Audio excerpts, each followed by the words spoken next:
आपने कहा कि भाजपा नेताओं की अंत्येष्टि तक जो है आप माला नहीं पहनेंगे, तो वो अंत्येष्टि से हम क्या मतलब समझें? तो मैं इसलिए कह रहा हूँ कि यहाँ भाजपा का कुछ था नहीं उत्तराखंड में। भाजपा के कैंडिडेट चुनाव लड़ते थे, जमानत जब्त होती थी। स्टार्टिंग से देखा जाए तो सभी कांग्रेस ही थे, हाँ, पहले कांग्रेस एक ही ही थे। पार्टी थी। अगर आज आप उत्तराखंड में देखोगे तो भाजपा 90% भाजपा कांग्रेस ही है। अगर कांग्रेस आज उत्तराखंड में हार रही है तो ये भाजपा की ताकत के कारण नहीं आ रही, भाजपा नहीं हरा रही, ये कांग्रेस अपनी कमियों के कारण आ रही। लेकिन सत्ता में जो सबसे ज्यादा समय बिताया है वो तो कांग्रेस ने ही बिताया है। वो विपक्ष, भाजपा विपक्ष में अच्छी है और कांग्रेस विपक्ष में कमजोर है और सत्ता में अच्छी है। कि 27 करोड़ की एफडी है और आपने बताया कि उसमें 1 करोड़ जो है वो मैंने भी दिया। आपसे भी जो आपने भी अरेंज किया। तो पर सबसे ज्यादा मुख्यमंत्री ने जमा करा उसमें। वो सबसे बड़े पद पे भी हैं तो करेंगे। चीफ मिनिस्टर ने क्या मेरे पे 1977 से लेकर आज तक के सारे राज हैं सबके। क्या महेंद्र भट्ट कुछ कह रहा था, टिप्पणी कर रहा था मेरे पे। हाँ, वो मेरे ख्याल से आजकल का ही है। हाँ, तो मैंने महेंद्र भट्ट को कहा मेरे पे तो तेरे बहुत राज है, लोग तो कहते हैं सूर्यास्त। अब मैं बोल नहीं रहा हूँ आगे। हाँ, वो तो जनता इतने में समझ जाएगी। अभी तो मैंने एक मिसाल दिया कि भाजपा बैक फुट पे आ गई। खाता ना वही मेरा त्रिवेंद्र भाई जो कहे वही सही। ठीक है ना। गैर सैन्य राजधानी बनाने का ये जो नारा है ये सिर्फ धोखा है। लोग बेवकूफ क्यों बना रहे हैं लोगों को कि ग्रीष्मकालीन राजधानी बनेंगे। वो केवल सत्र करते हैं और सत्र कैसे होता है। हम तो ग्रीष्मकालीन की बात ही नहीं कर रहे, हम तो परमानेंट राजधानी की बात कर रहे हैं। ये नहीं, कोई नहीं करेगा। मैं बता रहा हूँ आज आपको, उत्तराखंड की राजनीति में अगर किसी नेता को बेबाक अंदाज और आक्रामक तेवरों के लिए जाना जाता है तो वो हैं डॉक्टर हरक सिंह रावत जी। हाँ, नमस्कार जी। नमस्कार, आपका बहुत बहुत स्वागत है हमारे पॉडकास्ट में। नमस्कार जी। सर, अभी कुछ दिनों पहले हमने एक आपका प्रोग्राम में एक स्टेटमेंट सुना था। आपने कहा कि भाजपा नेताओं की अंत्येष्टि तक जो है आप माला नहीं पहनेंगे, तो वो अंत्येष्टि से हम क्या मतलब समझें? देखिए, वो पहले से कोई प्लानिंग नहीं थी। जब मेरा भाषण हुआ कांग्रेस भवन में, उस बाद गोदयाल जी ने अचानक मेरे भाषण पे से प्रभावित होकर मुझे माला पहनाने के लिए आ गए।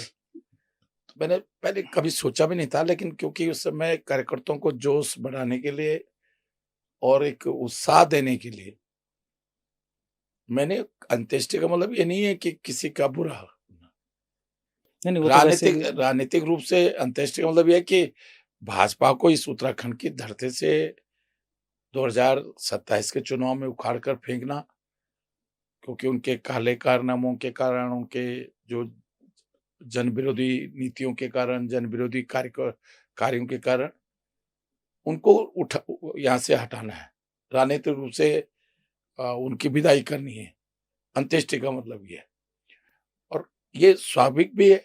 और क्योंकि उत्तराखंड में मैं बहुत 40 साल से उत्तराखंड की राजनीति को बहुत अच्छी तरह समझता हूँ। जब हम उत्तर प्रदेश के से थे तब भी और आज भी, क्योंकि उत्तराखंड में जैसे उत्तर प्रदेश में क्षेत्रीय दल भी चल जाते हैं।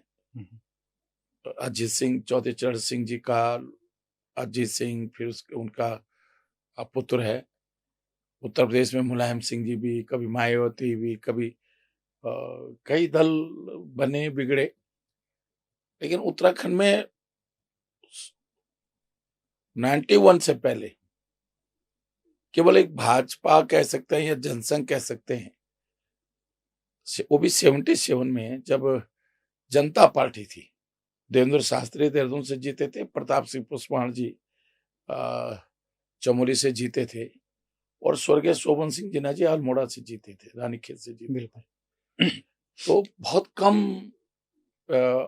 91 से पहले बहुत कम लोग जो है भाजपा और जनसंघ के 80 में भाजपा बनी। तो उससे पहले भाजपा यहाँ मतलब मुश्किल से जब जनता पार्टी एक साथ थी, हेमंत बहुगुणा, जगजीवन राम, राजनारायण, 77 में इमरजेंसी के बाद जो इंदिरा कांग्रेस से भी निकल कर लोग सब एक साथ भाजपा में हो गए थे, चौधरी चरण सिंह, तब जाके उस समय उत्तराखंड में जनता पार्टी जीती, भाजपा नहीं जीती थी, जनसंघ नहीं जीता था।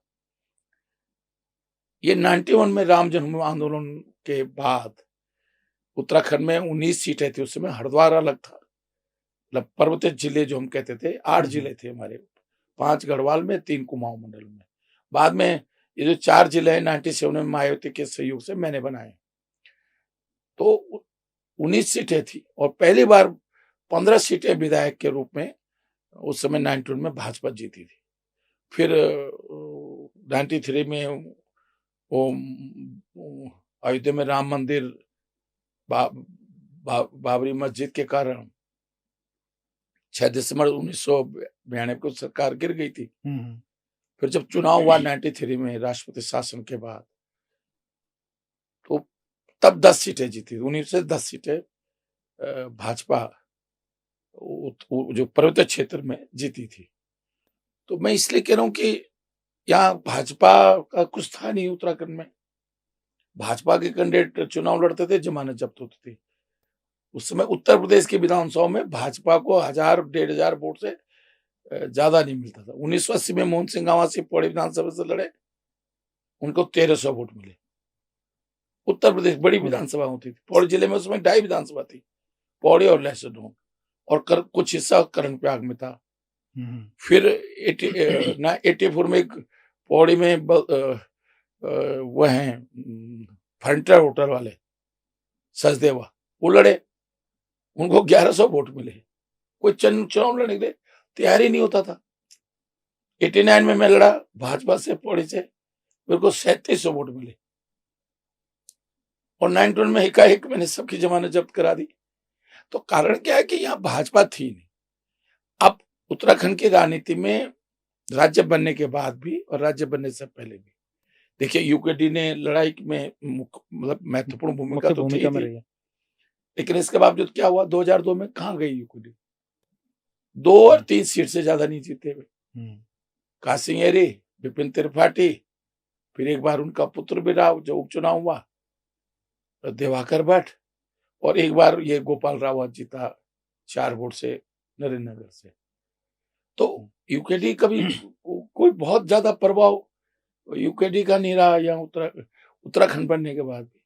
यूपी में भी एक बार रानीखेत से जो है यूकेडी एक बार एक विधायक जीते थे। तो बहुत मतलब ये क्षेत्र दल का, क्योंकि यहाँ जो उत्तराखंड के लोगों की मानसिकता है वो शुद्ध रूप से राष्ट्रीय मानसिकता है।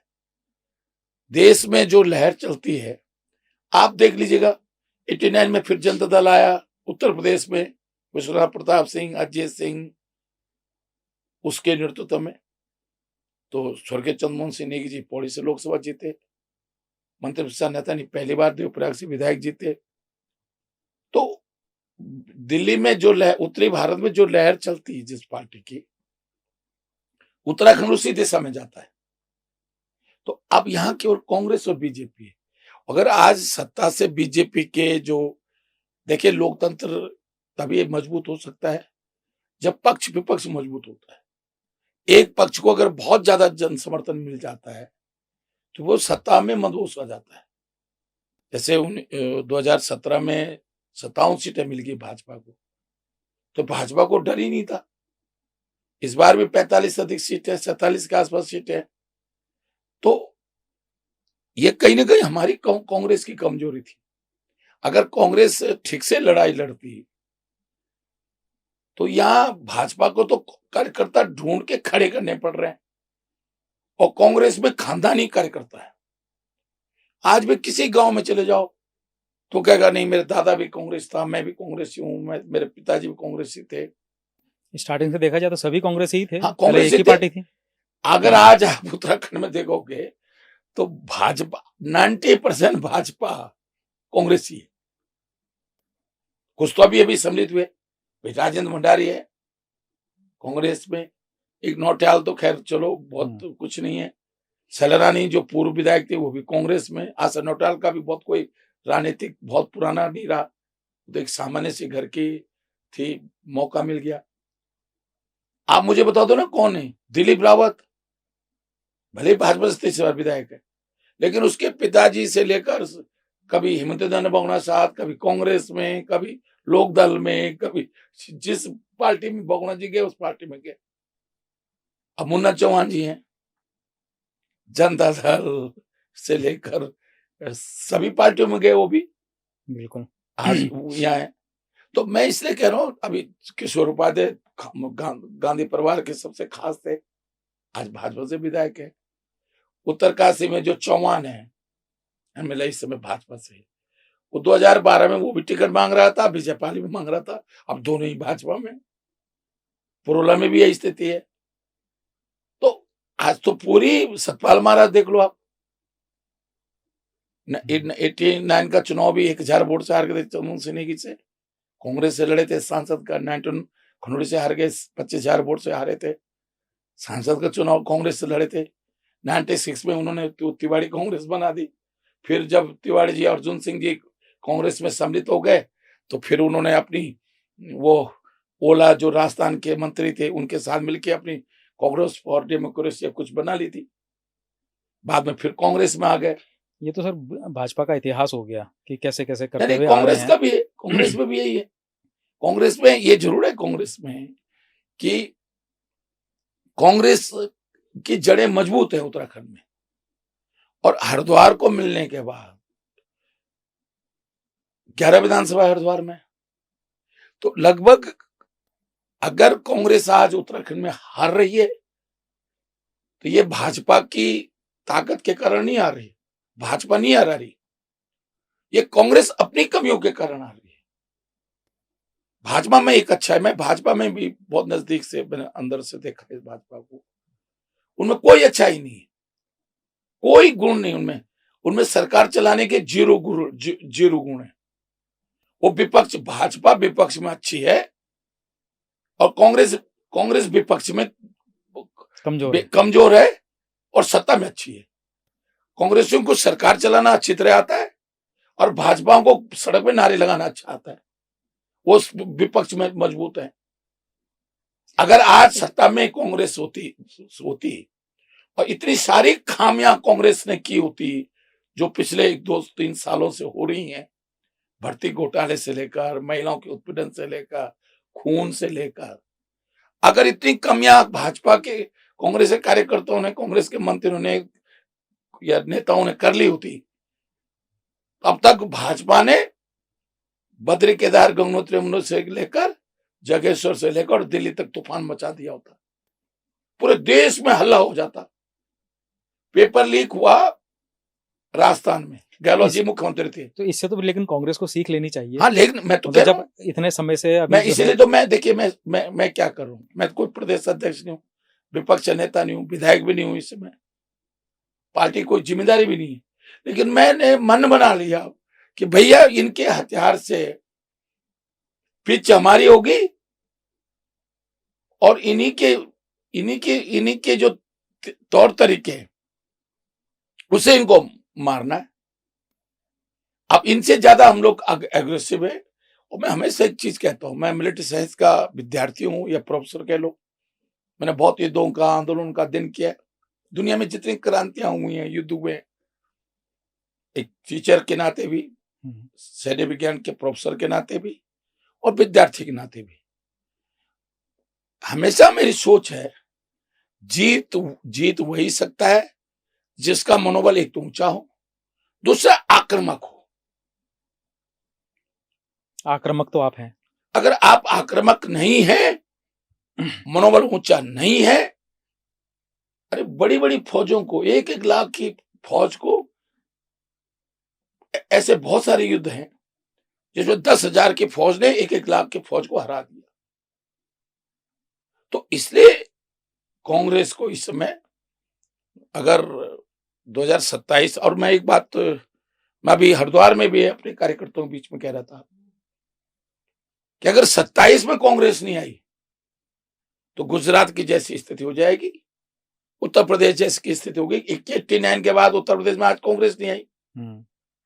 11 साल और 36 साल हो गए ना, कांग्रेस नहीं है उत्तर प्रदेश में, गुजरात में नहीं है, तो फिर वही स्थिति हो जाएगी।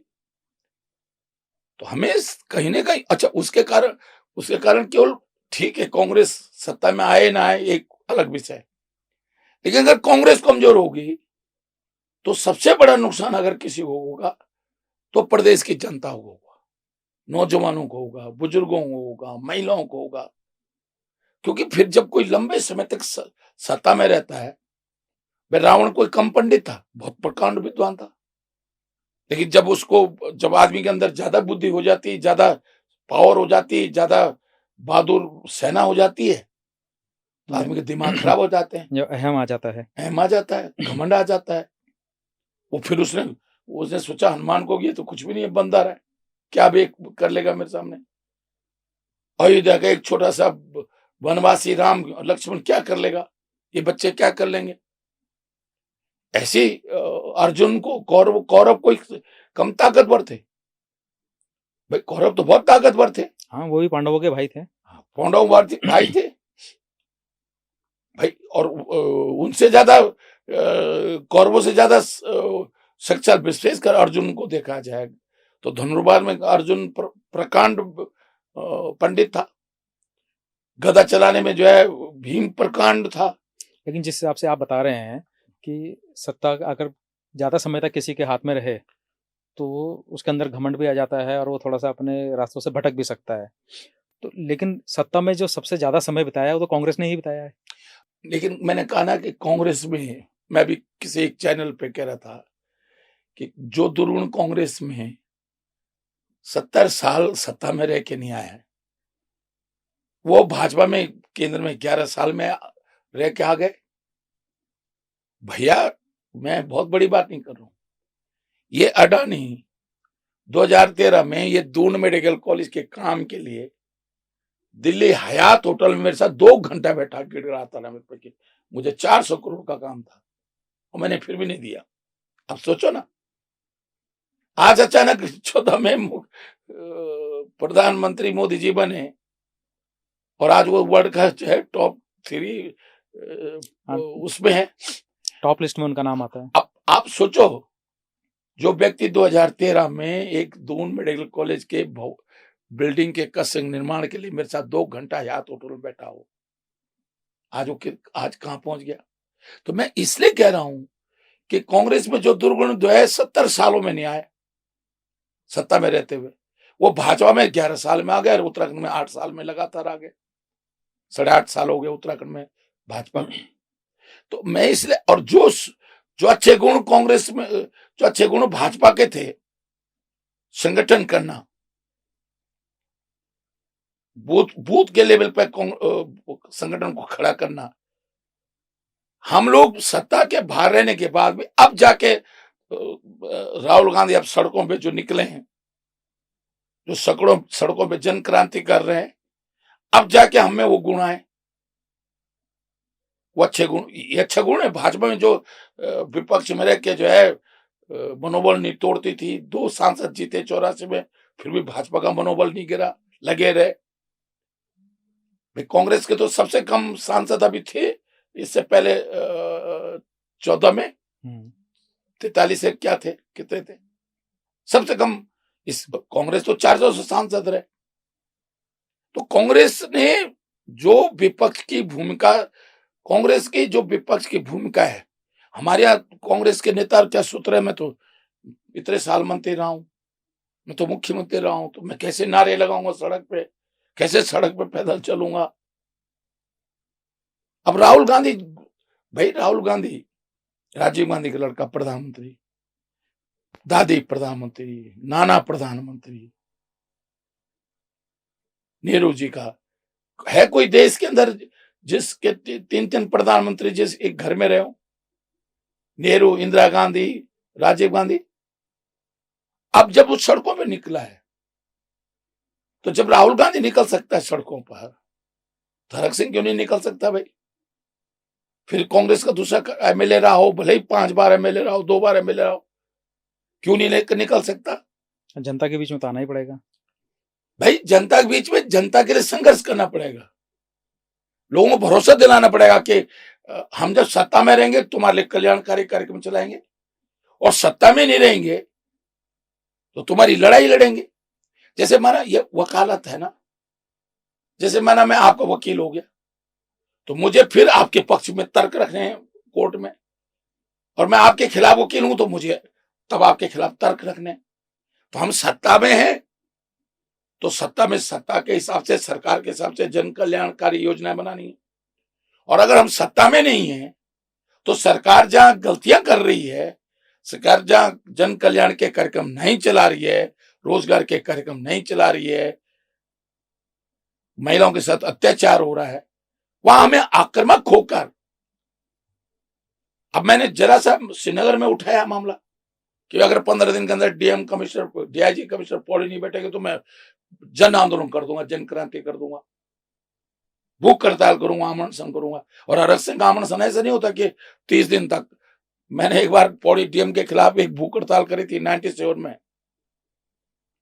तो मैं खाना भी नहीं खाता और जल भी नहीं लेता हूं, क्योंकि खाना नहीं खाओगे, अनशन करोगे आप, तो कौन 30 दिन तक मरने का इंतजार करेगा? क्योंकि खाना नहीं खाने पे तो 30-35 दिन तक मरता नहीं आदमी। कुछ लोग 20 दिन में मर जाते हैं। अगर अनशन करोगे तो 20 दिन में मर जाओगे। कुछ लोग 30 दिन भी जी जाता है बिना अन्न खाए हुए। तो मैंने तो जल भी त्याग देता हूं मैं, कि जो होना है धाड़ पैड़ हो जाए, जो होगा जल्दी करो, जल्दी करो, या तो मांग पूरी होगी या हम इस दुनिया से चले जाएंगे। और तीसरे दिन मैं बेहोश हो गया। मैं बातचीत कर रहा था ऐसे, सुबह 10 बजे कार्यकर्ता बैठे थे जहां मैं भूख हड़ताल और अन्न त्याग रखा था, डीएम पौड़ी के ऑफिस के बाहर। बात करते करते मेरे पैर मुड़ने लगे, फिर धीरे धीरे मेरे हाथ मुड़ गए, पानी की कमी शरीर के अंदर, और फिर बात करते करते मेरा मुंह यूं टेढ़ा हो गया, तूफान हो गया खड़ा। Commissioner, DIG Subhash Kumar commissioner था, डीआईजी कविराज सिंह नेगी, सब धरने पे आ गए, डॉक्टर आ गए। उनका साहब अगर 15-20 मिनट में उनको पानी नहीं मिलेगा तो डेथ हो जाएगी।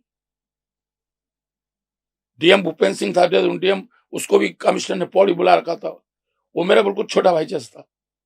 उसको भेजा, मेरे हाथ पांव जोड़े कि पानी तो ले लो। लखनऊ उस समय राष्ट्र प्रशासन था, रोमेश भंडारी राज्यपाल था। गवर्नर को फोन मिलाया गया कि भाई गवर्नर कार्यक्रम लो। मैंने इस शर्त पे जो है पानी, अन्न तो नहीं लूंगा, इस शर्त पे पानी लूंगा, इस शर्त पे पानी लूंगा कि गवर्नर मेरी भूख हड़ताल तुड़वाएगा और मेरी मांगे पूरी करेगा। तो आप विश्वास करोगे नहीं करोगे, अगले दिन गवर्नर का कार्यक्रम, उस समय राष्ट्र प्रशासन था, गवर्नर का कार्यक्रम पौड़ी हेलीकॉप्टर से बनाया गया। तब मैंने, और फिर जैसे मेरे मुंह में पानी की बूंदें गई, धीरे धीरे मेरा चेहरा भी ठीक हो गया, धीरे धीरे मैं नॉर्मल हो गया। लेकिन मैंने अन्न तब खाया जब गवर्नर रोमेश भंडारी पौड़ी आया, एम्बुलेंस में सर्किट हाउस ले जाया गया मुझे, तब मैंने वहां अन्न खाया। मांग पूरी हुई तब मैंने अन्न ग्रहण किया। तो भाई मैं इसलिए कह रहा हूं कि अगर हमें लड़ाई लड़नी है तो मैंने घोषणा करी श्रीनगर में मीडिया और कार्यकर्ताओं के बीच में, क्या अधिकारी अगर पौड़ी नहीं बैठेगा तो जन क्रांति होगी।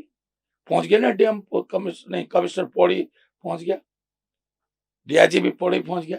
काम करने का तरीका ऐसे ही होना चाहिए। तो मैं इसलिए कह रहा हूं, आज मैंने वो 800-2000 फ्लैट का घोटाला का उजागर किया, तो आज एमडीडे की विज्ञप्ति छपी अखबारों में, उनकी विज्ञप्ति आ गई कि हमने तो ये नक्शा रिजेक्ट कर दिया था।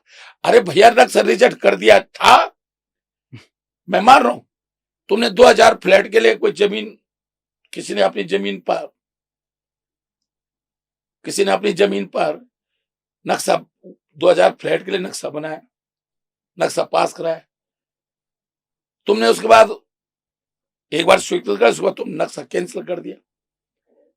अब जब तुमने नक्शा कैंसिल कर दिया तो उसका जो लैंड यूज चेंज उस समय तुमने करवाया होगा या उस व्यक्ति ने करवाया होगा, उसे तो उस समय लैंड यूज चेंज उसको आवासीय के लिए करवाया ना, गरीबों का आवास बनाने के लिए किया ना। गरीबों की आवाज के लिए करा लैंड यूज चेंज।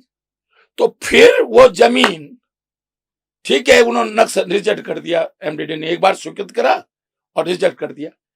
तो रिजेक्ट करने के बाद जब जिस उद्देश्य के कारण वो जमीन का लैंड यूज चेंज हुआ था आवास के लिए, एमडीडी ने अब जब वो प्लॉटिंग करके बेच रहा वही व्यक्ति, वो कह रहे हैं साहब अब दो प्लॉट पे हमने नक्शा, दो भवनों के नक्शा स्वीकृत किया है। एमडीडी को ये देखना चाहिए कि जो ये जमीन का लैंड यूज चेंज आवास के लिए हुआ था, ये प्रधानमंत्री आवास योजना के तहत हुआ था, वो भी कैंसिल होना चाहिए था। वो भी कैंसिल होना चाहिए था। फिर लैंड यूज चेंज दोबारा अगर प्राइवेट के लिए, क्योंकि उस समय तो लैंड यूज चेंज इसलिए हुआ होगा कि भाई सरकारी आप गरीबों के लिए आवास बन रहे हैं, गवर्नमेंट की योजना थी, प्रधानमंत्री की योजना थी, इसलिए लैंड यूज चेंज जल्दी हो गया। 4 जियो निकलते हैं लैंड यूज चेंज करने के, 4 जियो निकलते हैं, 2 साल 3 साल लग जाते हैं लैंड यूज करने। इसलिए तो उत्तराखंड में कोई उद्योग नहीं लग रहे। हाँ बिल्कुल सही बात कह रहे हैं, हमारे को खुद 2 साल से ऊपर लगा टाइम। हमारे भी एक मुझको अपना सहसपुर कॉलेज के मंत्री होने के बाद भी, एक दिन जब हरीश रावत चीफ मिनिस्टर थे, मैंने सीएम ऑफिस कैबिनेट में बोला इस बात को, एक तब मैंने त्रिवेंद्र रावत के समय में बोला इस बात को। हम इन्वेस्टर मीट की बात कर रहे हैं, खाक इन्वेस्टर मीट होगा यहाँ, आपने सिंगल विंडो बना दिया। अप्लाई करो सिंगल विंडो में, जिला उद्योग केंद्र में अप्लाई करो, किसी भी उद्योग के लिए, हर्बल के लिए, कोई भी इंडस्ट्री के लिए, होटल के लिए, किसी के लिए अप्लाई करो। हम बहुत भोगी हैं, हम आप कर चुके हैं, करा के दिखाओ, नहीं होता। तो बोलना बहुत सरल है। बिल्कुल। जितना इन्वेस्टर मीट पे खर्च हो गया ना पिछले इतने सालों में उत्तराखंड में, पिछले 8 साल में भाजपा ने, प्रधानमंत्री आ रहे उद्घाटन के लिए, अमित शाह जी आ रहे हैं, अभी अमित शाह जी आए थे रुद्रपुर में, तो जितना खर्च जो है 100-200 करोड़ रुपए का खर्च ये इन्वेस्टर, मैं एक बार पिछली बार इन्वेस्टर मीट के लिए मैं हैदराबाद मेरे को भेजा गया था, बेंगलोर मुझे भेजा गया था, मुख्यमंत्री अहमदाबाद गए थे, दिल्ली में गया था, अलग अलग जगह अलग अलग गए, इन्वेस्टर मीट के लिए गए, उद्योगपतियों से बातचीत करने के लिए। तो जितना खर्च हुआ है ना, चीफ सेक्रेटरी गए, सब बहुत वित्त सचिव गए, तो जितना खर्च हुआ है ना उतने की इंडस्ट्री में लगी।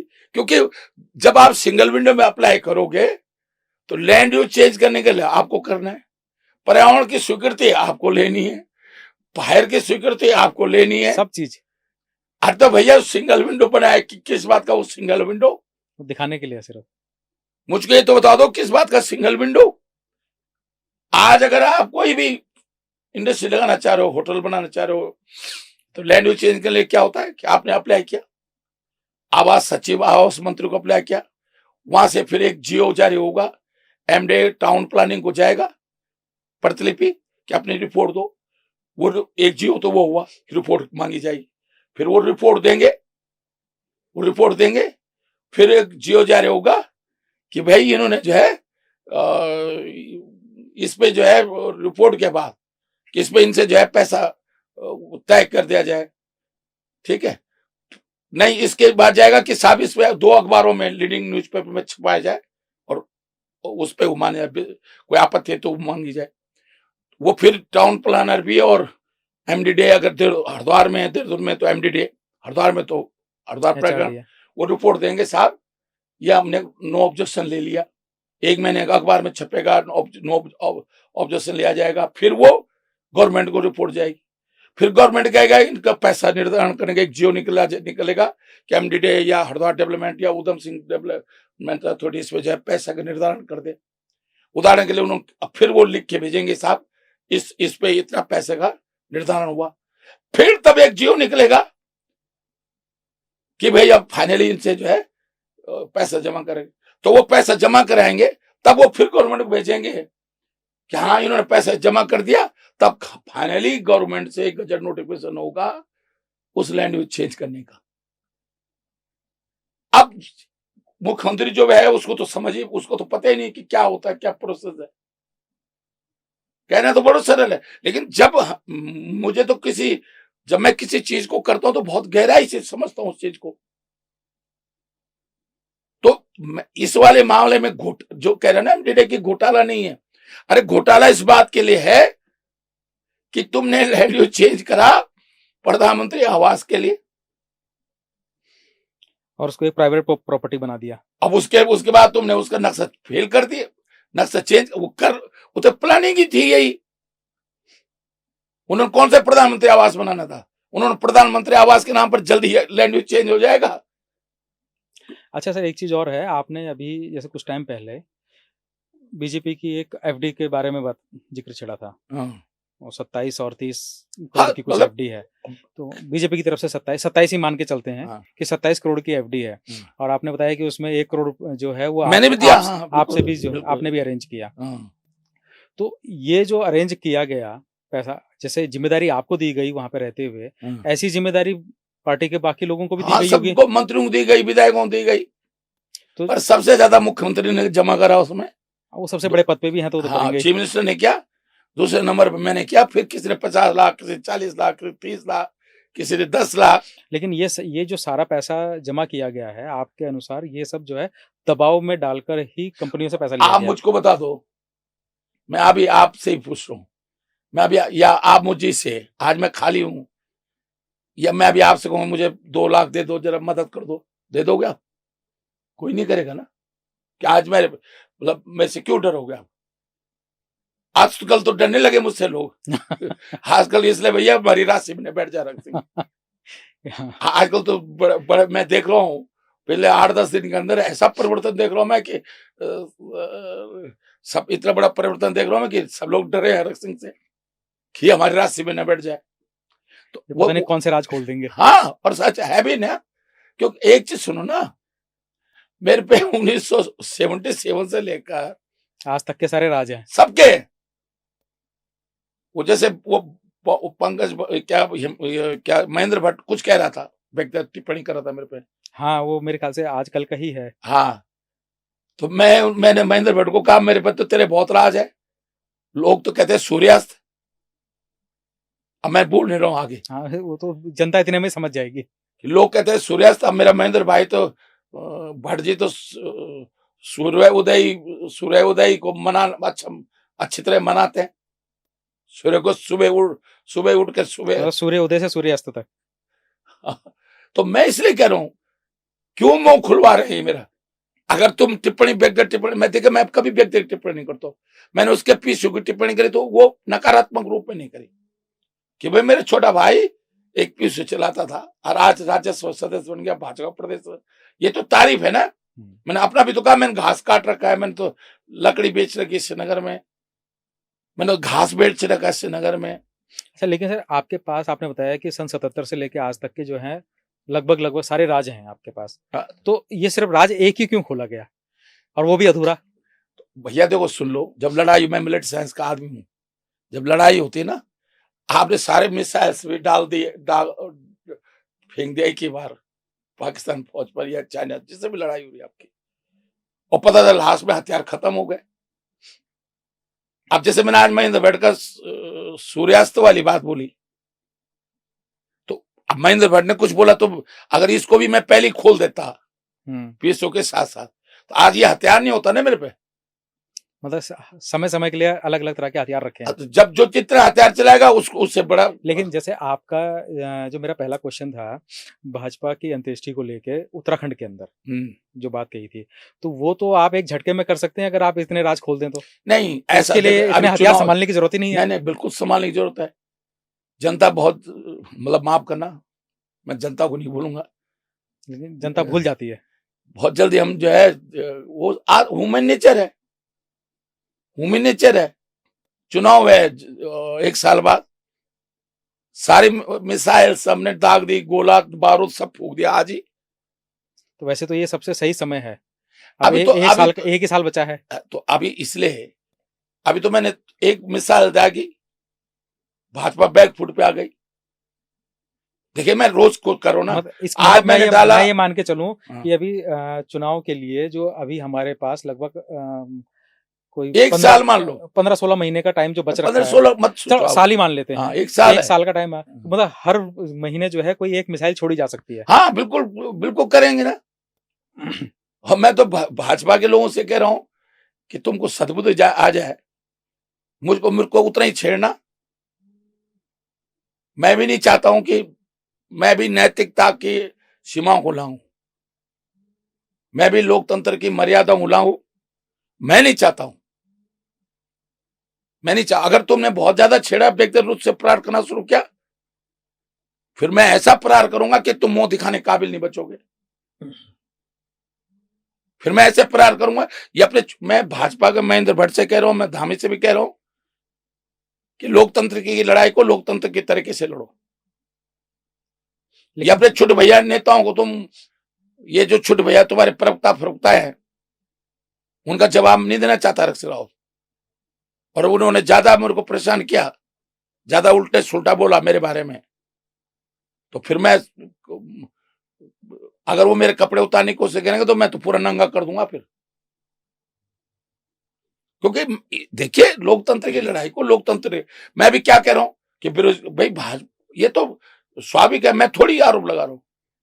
अब हकम सिंह ने पेपर लीक किया, उसके फोटो सारे मुख्यमंत्री से लेकर सारे अधिक भाजपा के लोगों के साथ थे ना, वो भाजपा का कार्यकर्ता था ना। बिल्कुल। अगर वो लोक सेवक का पेपर लीक हुआ तो वो भाजपा का मंडल अध्यक्ष था ना, रुड़की और उधर हैदराबाद में, वो मंगलौर में। तो हरक सिंह ने तो थोड़ी उसको भाजपा में जोड़ा था।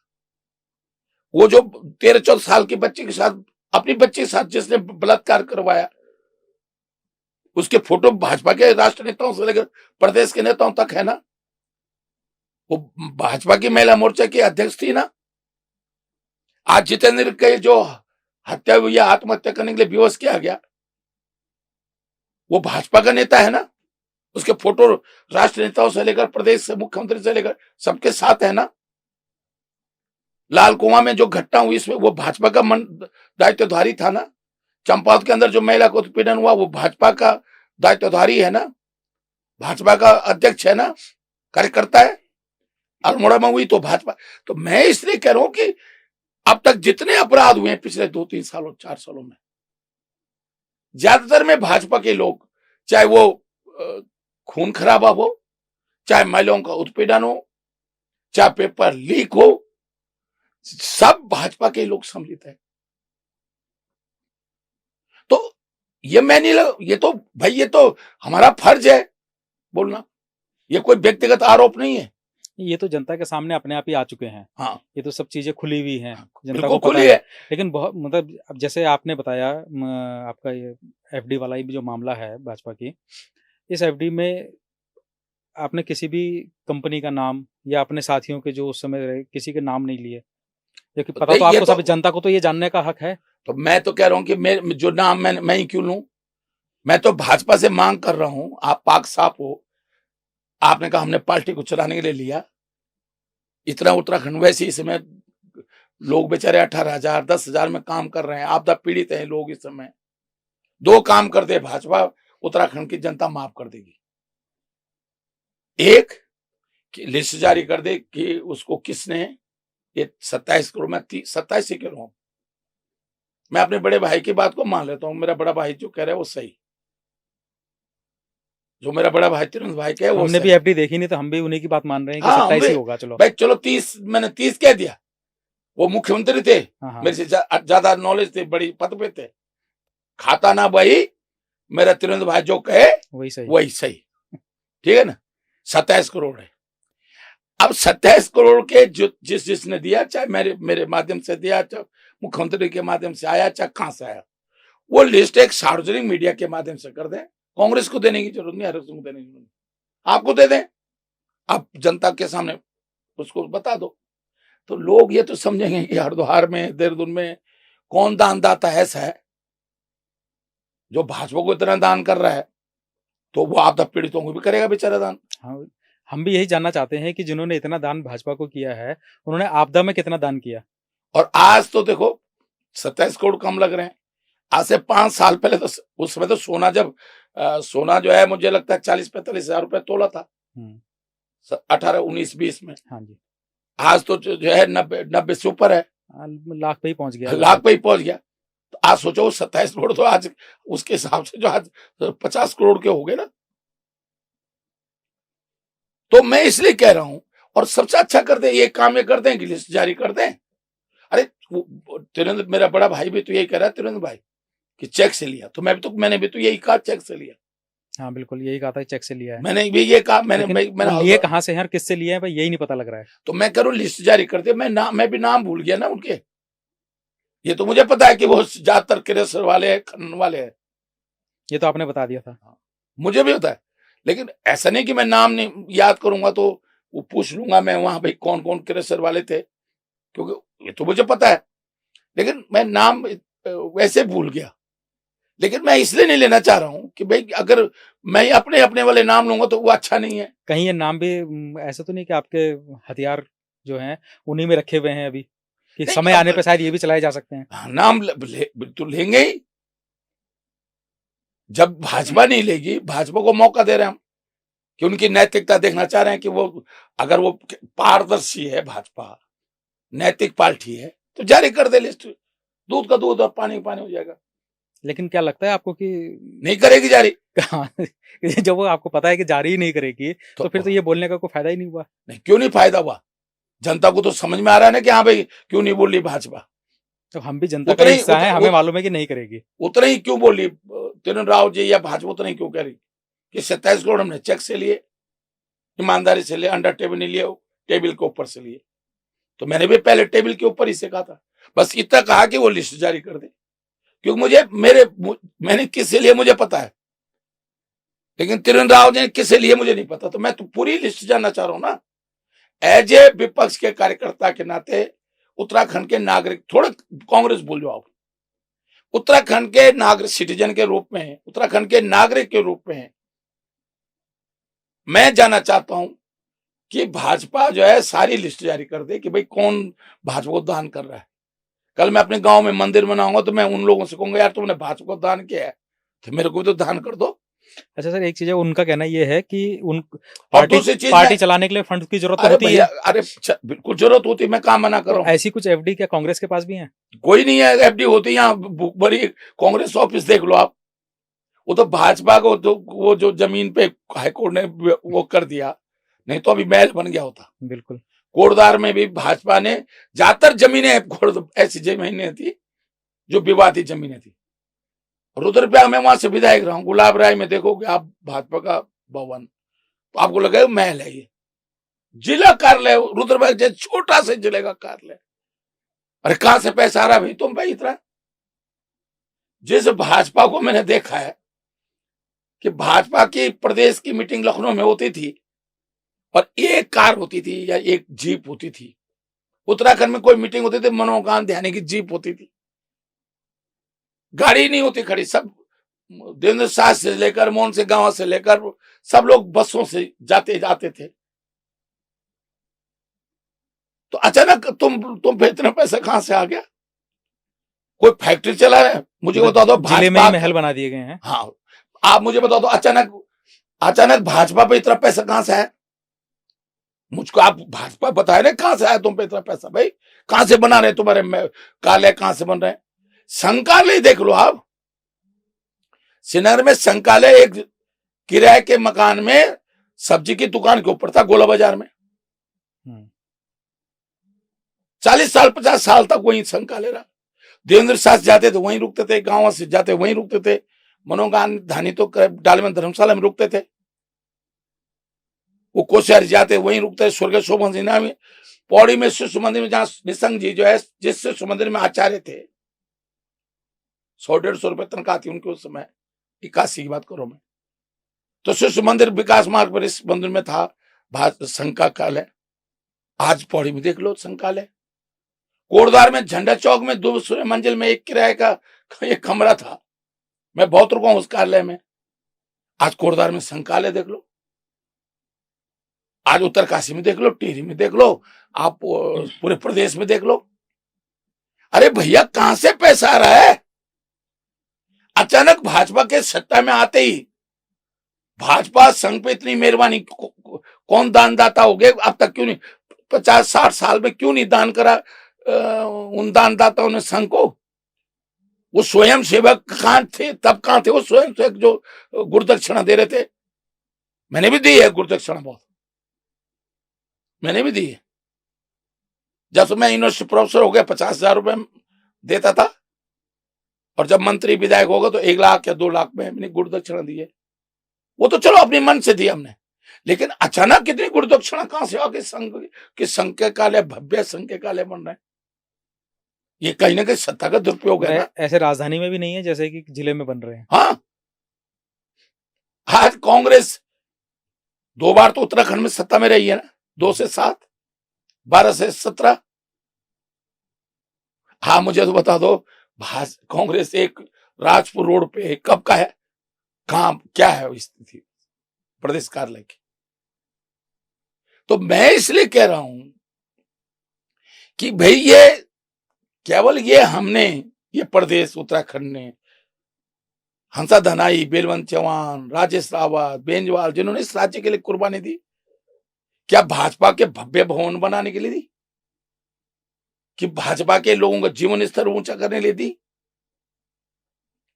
क्या भाजपा के जिला कार्यालय बनाने के लिए दी उन्होंने कुर्बानी, या ये इसके लिए दी कि हमारे प्रदेश, हमारा छोटा प्रदेश बनेगा, हमारे प्रदेश में योजनाएं हमारे हिसाब से बनेंगी। हमारे आज भी उपनल के कर्मचारियों को सुप्रीम कोर्ट ने आदेश कर दिया कि समान कार्य का समान वेतन। आज तक धामी जी ने माला भी पहन ली, टाइम भी काफी हो गया है, माने सुप्रीम कोर्ट के आदेश के बाद भी, और आज तक तुमने समान कार्य का समान वेतन उपनल कर्मचारियों को, दैनिक वेतन कर्मचारियों को नहीं दे रहे हो। हरावाला विश्वविद्यालय में तो आपने जो है सारे उपनल के कर्मचारियों को नौकरी से निकाल दिया। तो ये प्रदेश उनके लिए बना था ना, और 10-10 साल हो गए उपनल के कर्मचारियों को जो है 12,000, 8,000, 12,000, अब मुश्किल से 18,000, अब 18 हो गया। पूरा काम अगर आप सचिवालय देखोगे, पूरा सचिवालय को उपनल कर्मचारी चला रहे हैं, आउटसोर्सिंग कर्मचारी चला रहे हैं। हर विभाग को आउटसोर्सिंग, हर विभाग में है आउटसोर्सिंग कर्मचारी। जो परमानेंट कर्मचारी है ना, वो तो कुछ काम ही नहीं करते, वो तो सोचते हैं कि अरे आज फलनी छुट्टी, आज ये छुट्टी। सारा काम ये उपनल कर्मचारी, आउटसोर्सिंग कर्मचारी चला रहे। पूरा ऊर्जा विभाग आउटसोर्सिंग कर्मचारी चला रहा है। अरे भाई, क्या इतनी महंगाई में, आप मुझे बता दो, इतनी महंगाई में कोई 18,000 में जीवन यापन कर सकता है? मैंने बच्चे भी हैं, उनकी शादियां हो गई, बच्चों को पढ़ना है, कैसे जीवन मजदूर को उससे ज्यादा मिल रहा है? तो क्या इसके लिए हमने उत्तराखंड बनाया था? आज मैंने जो कहा कि हम लोगों को पेंशन मिलती है, विधायक को एक दिन के लिए विधायक बन जाओ, आपको 60, अब पहले 40,000, अब 60,000 मिलनी है। बिल्कुल। 5 साल के लिए विधायक रह गए तो 1 साल घटा लो, तो 4-12 और 60, 72,000 तो उसको पेंशन मिलनी है। 28,000 उसको तेल का मिलना है महीने में, तो लगभग 90-92,000 रुपए उसको एक दिन के लिए कोई विधायक बन जाए, 5 साल एक टर्म विधायक बन जाए, तो 92-93,000 तेल सहित तो उसको मिलने 90 प्लस तो है ही, 90 प्लस तो है ही है ना। और जो कर्मचारी शिक्षक जो है 30-35 साल नौकरी कर रहा है, आप उसको क्यों नहीं पेंशन दे रहे हो? आईएएस को क्यों दे रहे हो? आईपीएस क्यों दे रहे हो? आईएफएस को क्यों दे रहे हो? वो भी तो कर्मचारी है। मतलब उसको आप पेंशन दोगे, नेताओं को आप पेंशन दोगे। अच्छा, लेकिन एक चीज आप जो हैं लगभग सन 91 से लगातार सत्ता में रहे हैं, सत्ता में चाहे सत्ता किसी की भी रही हो, किसी न किसी तरीके से आप हमेशा रहे जरूर हैं। तो ये जो चीज आपको आज दिख रही है, जो ये उपनल कर्मियों का जो दर्द आज दिख रहा है, ये मतलब जिस समय आप भाजपा में भी थे उस समय ये चीजें आपने उठाने की कोशिश करी? उपनल के कर्मचारियों को पूछ लीजिएगा। जिस दिन मैं सैनिक कल्याण मंत्री बना था, उपनल का चेयरमैन बना था, उस दिन सिर्फ 2,500 कर्मचारी थे। और मैंने ये जो आज उपनल के कर्मचारी हैं 25,000 के आसपास, यह हरक सिंह रावत की देन है। पूछ लो किसी उपनल कर्मचारी, उनको उस समय 5 से 6,000, 8,000 मिलता था। जो ये बढ़ाया, ये मैंने बढ़ाया, और मैं कैबिनेट में प्रस्ताव ले गया था विजय भवन के टाइम पे इन उपनल के कर्मचारियों को नियमित करने को लेकर, लेकिन हमारे 1-2 मंत्रियों ने उस पर आपत्ति करी, इसलिए वो नहीं हो पाया। तो मैं लगातार, जब हरीश रावत जी थे या सहस्त्रधारा के वेडिंग पॉइंट में, लगभग 8-10 हजार उपनल कर्मचारियों का सम्मेलन था, उसमें हरीश राव जी चीफ गेस्ट थे, मैं भी था। उस दिन भी मैंने ये मांग माननीय मुख्यमंत्री हरीश राव जी के सामने रखी थी और हरीश राव जी ने उस दिन घोषणा की थी कि हाँ, इनको नियमित किया जाएगा। अच्छा, हरीश रावत जी के नाम से मेरे को एक चीज़ याद आई। अभी कुछ टाइम पहले उनका पॉडकास्ट हुआ था हमारे साथ इसी स्टूडियो में, यहीं बैठे थे जहां आप बैठे हैं। उन्होंने कहा था कि अगर उनको मालूम चल जाता कि उनकी सरकार गिरने वाली है 16-17 में, तो वो गैरसैंण को राजधानी घोषित कर देते। गैरसैंण के ऊपर हमारी चर्चा चल रही थी, तो उन्होंने कहा था कि अगर मेरे को मालूम होता कि मेरी सरकार गिर रहेगी, उनका कहना यह था कि मैं अगले टेन्योर में इसको राजधानी बनाना चाहता था, लेकिन अगर मेरे को पता होता तो मैं पहले ही घोषित कर देता। और मेरा कहना है कि अब ये जो वो चाहते थे, क्योंकि कांग्रेस का ही जो है सबसे पहला सत्र कांग्रेस ने रखा था वहाँ पे टेंट में, उसके बाद 3 साल और कांग्रेस लेके चली, फिर उसके बाद तो धीरे धीरे चलता रहा, बीजेपी और कांग्रेस चला ही रहे। अब तब उसके बाद से बीजेपी, आपने लेकिन बीजेपी ज्वाइन करी, तो आपने कभी इस चीज की इच्छा जाहिर नहीं करी बीजेपी के सामने कि इसको राजधानी बन जाना चाहिए? देखिए, मैं आपको बताऊं, मैं बिल्कुल प्रैक्टिकल आदमी हूं। आपको विश्वास होगा नहीं होगा, विजय बहुगुणा जी ने जब पहली कैबिनेट की बैठक करी गैरसैंण में 2012 में, मैं मंत्री था, यशपाल आर्य मंत्री भी थे और प्रदेश के अध्यक्ष भी थे। हजारों की जनसभा, बड़ी जनसभा थी, चीफ मिनिस्टर की जनसभा थी, कैबिनेट के बाद हुई थी। मैंने उस मंच का, मैंने कहा माननीय मुख्यमंत्री जी, ये धोखा मत करो इनके साथ, लोगों से। गैरसैंण राजधानी बनाने का ये जो नारा है, ये सिर्फ धोखा है, संभव नहीं है। मैं आज आप बता रहा हूं, अभी भी जो बात हो रही है, मैं हरीश भाई की बात नहीं कर रहा हूं, या भाजपा जो बात कर रही है।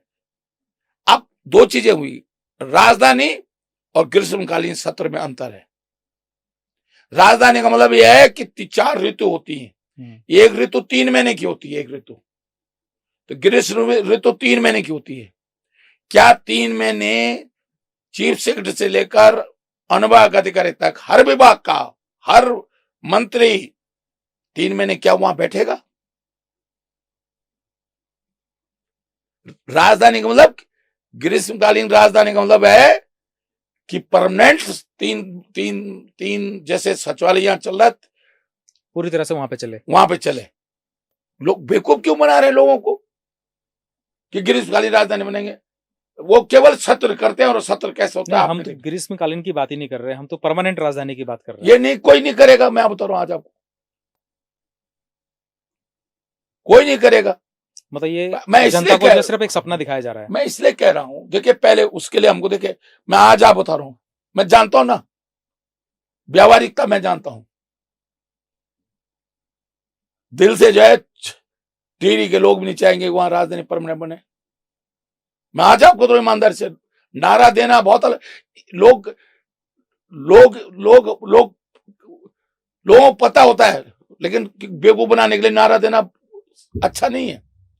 उत्तरकाशी नहीं चाहेंगे, देहरादून के नहीं चाहेंगे, हरिद्वार के नहीं चाहेंगे, उधम सिंह नगर के नहीं चाहेंगे।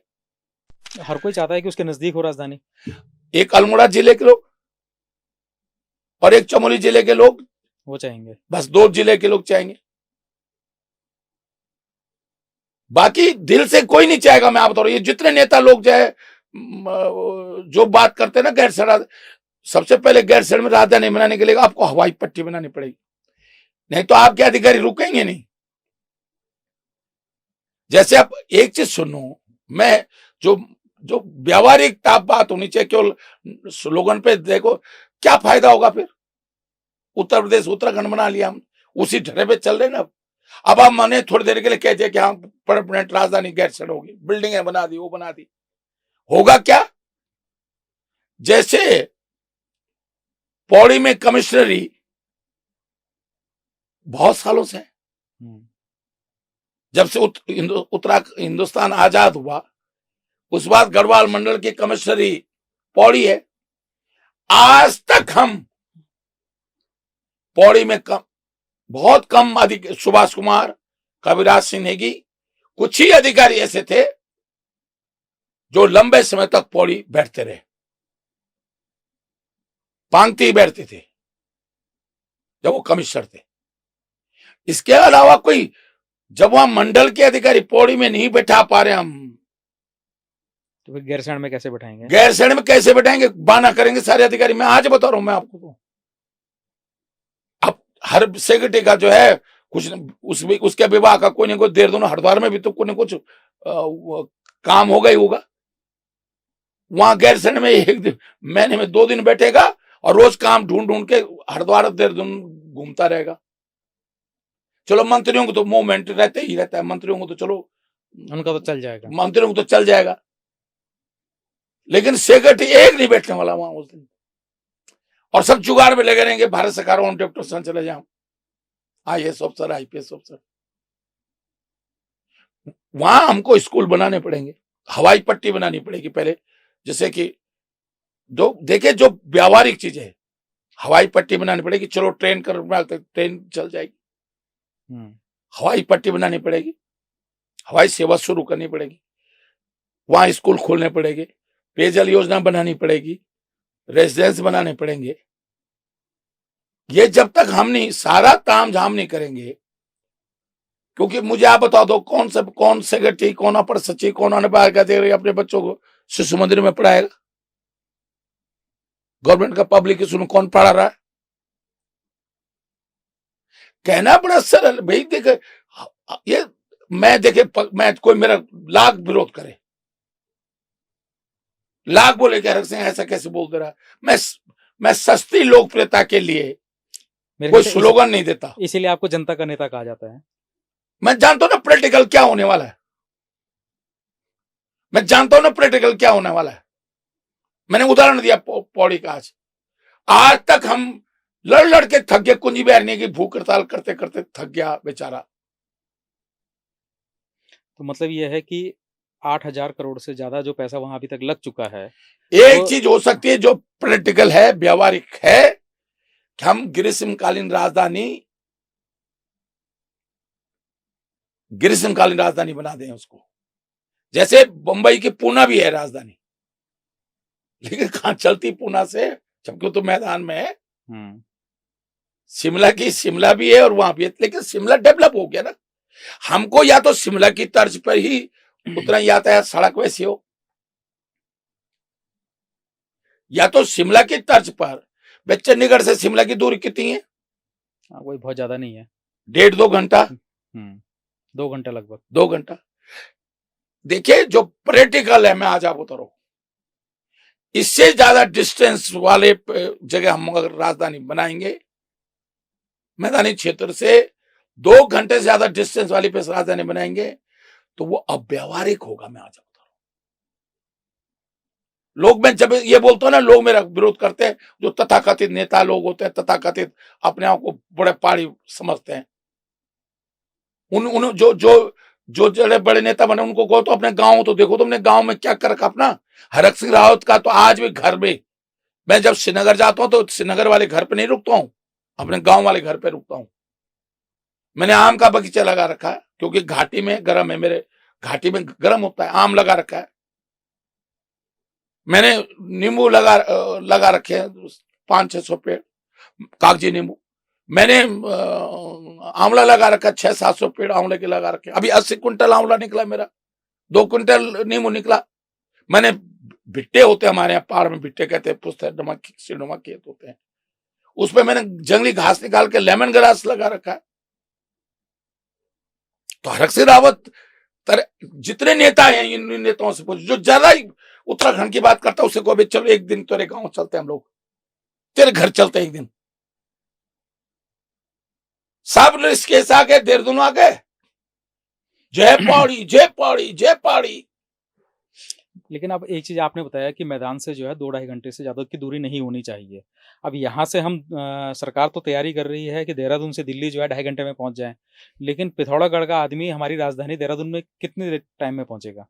लेकिन एक चीज मैं बता दूं, ये जो आज आपदा आ रही है, मैं आपदा प्रबंधन मंत्री भी रहा हूं, मैं जापान आपदा प्रबंधन का अध्ययन करने के लिए जायका के थ्रू भी, वन मंत्री के थ्रू भी, और एज आपदा प्रबंधन मंत्री न्यूजीलैंड, थाईलैंड, ऑस्ट्रेलिया गया था। ये मैं कोटद्वार से सतपुली जा रहा था, वो सड़क में नहीं स्वीकृत कराई 12 मीटर चौड़ी, लेकिन मैं देख रहा था नॉन प्रैक्टिकल तरीके से सड़क बना रहा हूं। आपने ऊपर काटा और जेसीबी से नीचे यूं डाल दिया। ऊपर पहाड़ तो हिल गया इसलिए कि आपने जेसीबी से काटा, और नीचे हिल रहा पहाड़ इसलिए कि आप उसको जो है, अब माना उसमें जेसीबी के उसमें जो है बड़े बड़े पत्थर हैं, मिट्टी है, जब वो तेजी से डालते हो आप तो बेग तेजी से गति से वो पूरा पहाड़ नीचे भी हिल जाता है। अरे भाई 1 किलोमीटर सड़क बनाओ। इन्होंने जो ब्रेस्ट वाल लगाई, आप देखो एक बारिश ने उन ब्रेस्ट वाल को नीचे ढास कर, तो क्या क्या कंस्ट्रक्शन है आपका। 1 किलोमीटर सड़क बनाओ, उसको पूरे ब्रेस्ट वालों करो, जिसमें से मलबा इस तरह मत डालो। कंस्ट्रक्शन का आपदा प्रबंधन के नियमों के तहत पर्वतीय क्षेत्र में चाहे सुरंग बनाओ, चाहे पुल बनाओ, चाहे सड़क बनाओ, ऐसे अनाप शनाप आप जो सड़कें बना रहे हो, अनाप शनाप। एक ठेकेदार ऋषिकेश से श्रीनगर तक एक ठेकेदार ने चौड़ी कर दी, उन्हें बीच में बिछा दी। फिर जब गिर रही है सड़क, अब दूसरी ब्रेस्ट वाल लगाने के लिए दूसरा ठेकेदार चला गया। अरे भाई 2 किलोमीटर बनाते और पूरे आपदा प्रबंधन के नियमों का पक्का करके भाई सड़क जो है न टूटे। ठीक है, अपवाद तो हो सकता है, लेकिन पूरी सड़क नीचे आ जा रही है, तो क्या ऐसा विकास के काम करोगे आप? आपने टीली डैम बना दिया, इतना बड़ा डैम बना दिया, दुर्भाग्य न करे किसी दिन को दुर्घटना हो गई तो टीरी से गंगा सागर तक जो है पूरा आधा हिंदुस्तान कई शहर खत्म हो जाएंगे, खत्म हो जाएगा। डैम का पक्षधर हूं मैंने। उत्तर प्रदेश की विधानसभा में 25 अगस्त 1994 को भाषण दिया था कि केवल गंगा यमुना से जो है 40,000 मेगावाट बिजली, बहुत अध्ययन करने के बाद मैंने वो स्पीच दी थी, 40,000 मेगावाट बिजली पैदा की जा सकती। जिस दिन 40,000 मेगावाट उत्तराखंड ने पैदा कर ली, लेकिन इतने बड़े डैम नहीं, हर 10 किलोमीटर पर डैम बनाओ, उससे ये जो आपदाएं आती ही नहीं आएंगी। दूसरा, ये आपदा आने का एक बहुत बड़ा कारण है, मैं आज आप बता रहा हूं, जो हमने खेती छोड़ दी ना अपनी। पहले खेत पे हम हल लगाते थे, उससे मिट्टी भुरभुरी हो जाती थी, जब बारिश होती थी तो मिट्टी पानी अंदर चले जाता था, वो फिर धीरे धीरे डिस्चार्ज होता था पूरे साल भर। पानी के छुए, जो गढ़ वाली छुया बोलते हैं हम, स्रोत, तो अच्छा पानी मिलता था, साफ सुथरा जड़ी बूटियों का पानी मिलता था, मीठा पानी मिलता था, स्वस्थ पानी मिलता था। अधिकतर स्रोत जो है अब क्या हो गया, हमने खेती तो छोड़ दी, हल लग नहीं रहा है, तो वो पपड़ी बन गई ऊपर। बारिश हो रही है, पानी जमीन के अंदर जाने के बजाय बह जा रहा है, उसे जो उस हाइट के नीचे के जो गांव में वो तबाह हो जा रहे हैं, तो ना पानी काम आ रहा है और तबाही अलग हो रही है। तो बहुत बड़ी जो कमी है आज, जो उत्तराखंड में नुकसान हो रहा है, उसके पीछे बहुत बड़ा कारण जो हमने खेती छोड़ दी है, बंजर हो गए हमारे खेत, बहुत बड़ा कारण वो भी है। टोलिया जी ने, जो अब इस दुनिया में नहीं है, जो चीफ सेक्रेटरी है, उन्होंने दिल्ली में एक सेमिनार किया था, मुझे बुलाया था उस सेमिनार में। उस दिन मैंने ये बात कही थी कि खेती से ये हो सकता है कि खेती से जो है इतना अनाज ना निकले कि हमारी भरपाई हो जाए पूरे साल भर के लिए, लेकिन वातावरण के लिए, इन्वायरमेंट के लिए ये खेती करना हमारे लिए बहुत आवश्यक है। अब ये नेता जो बड़ी बड़ी बातें कर रहे हैं, कितने खेती कर रहे हैं भाई, क्यों नहीं कर रहे हो? सब तो नीचे आ गए, पहाड़ों में तो कोई बचा ही नहीं। अब अभी मैं गया ना उधर से, संगलाकोटी होते, पोखड़ा होते, बिरोखाल होते, थालीसैंण होते हुए, पाबौ होते हुए, खिरसू होते हुए श्रीनगर आया, रोना आ गया मेरे। मैं जब पहले जाता था, क्या रौनक होती थी पहाड़ों में, हरे भरे खेत, धान लगा हुआ है, सब्जियां लगी हुई हैं। अरे इस राज्य बनने के बाद तो विनाश हो गया हमारा उत्तराखंड का। मुझे मतलब मेरी मन इतना विचलित हुआ ना। मैं 2022 तक आप बीजेपी में रहे, आपने कभी उनको समझाने की कोशिश नहीं करी ये सब चीजें? तभी तो लड़ाई हुई है, तभी तो नहीं निकाला उन्होंने मुझसे पार्टी से। क्यों 2+2 मैं 4 कहता हूं, सही को सही कहता हूं। मेरी इसीलिए तो लोग जो है, मैं जो बड़े नेता होते हैं जो चापलूसी और वो हो जाते हैं, मैं सत्ता के मदोस में मदोस नहीं होता। भाई मुझ पे क्या फर्क पड़ता है, मुझे इतनी तनख्वाह, मुझे इतनी सुविधाएं, मैं यूनिवर्सिटी प्रोफेसर था, आज भी होता रिटायर, अब 1 साल बाद रिटायर होता मैं यूनिवर्सिटी से, तो मुझे तो पैसे की कमी थोड़ी, तो यूनिवर्सिटी में अच्छी तनख्वाह मिलती है, चीफ सेक्रेटरी से अच्छी ज्यादा तनख्वाह मिलती है प्रोफेसर को, सीनियर प्रोफेसर को। मैं प्रोजेक्ट लाता, ये लाता, तो पैसे की कमी नहीं होती मेरे। मेरे पिताजी थी, दुकान थी, होटल था, मिसेज इंटर कॉलेज में सर्विस करती थी, कोई कमी तो थी नहीं। मैं तो राजनीति में इसलिए आया कि भाई जो मैं रात को सोचता हूँ अच्छा काम के लिए, जैसे मैंने पाखरो टाइगर सफारी सोचा कोटद्वार में, जैसे मैंने दून मेडिकल कॉलेज सोचा, दिनेश अग्रवाल जी उसमें मंत्री थे, विरोध कर रहे थे, यहाँ के लोकल नेता विरोध कर रहे थे, मैंने बनाया ना दून मेडिकल कॉलेज, आज 150 बच्चे एमबीबीएस डॉक्टर बन रहे हैं।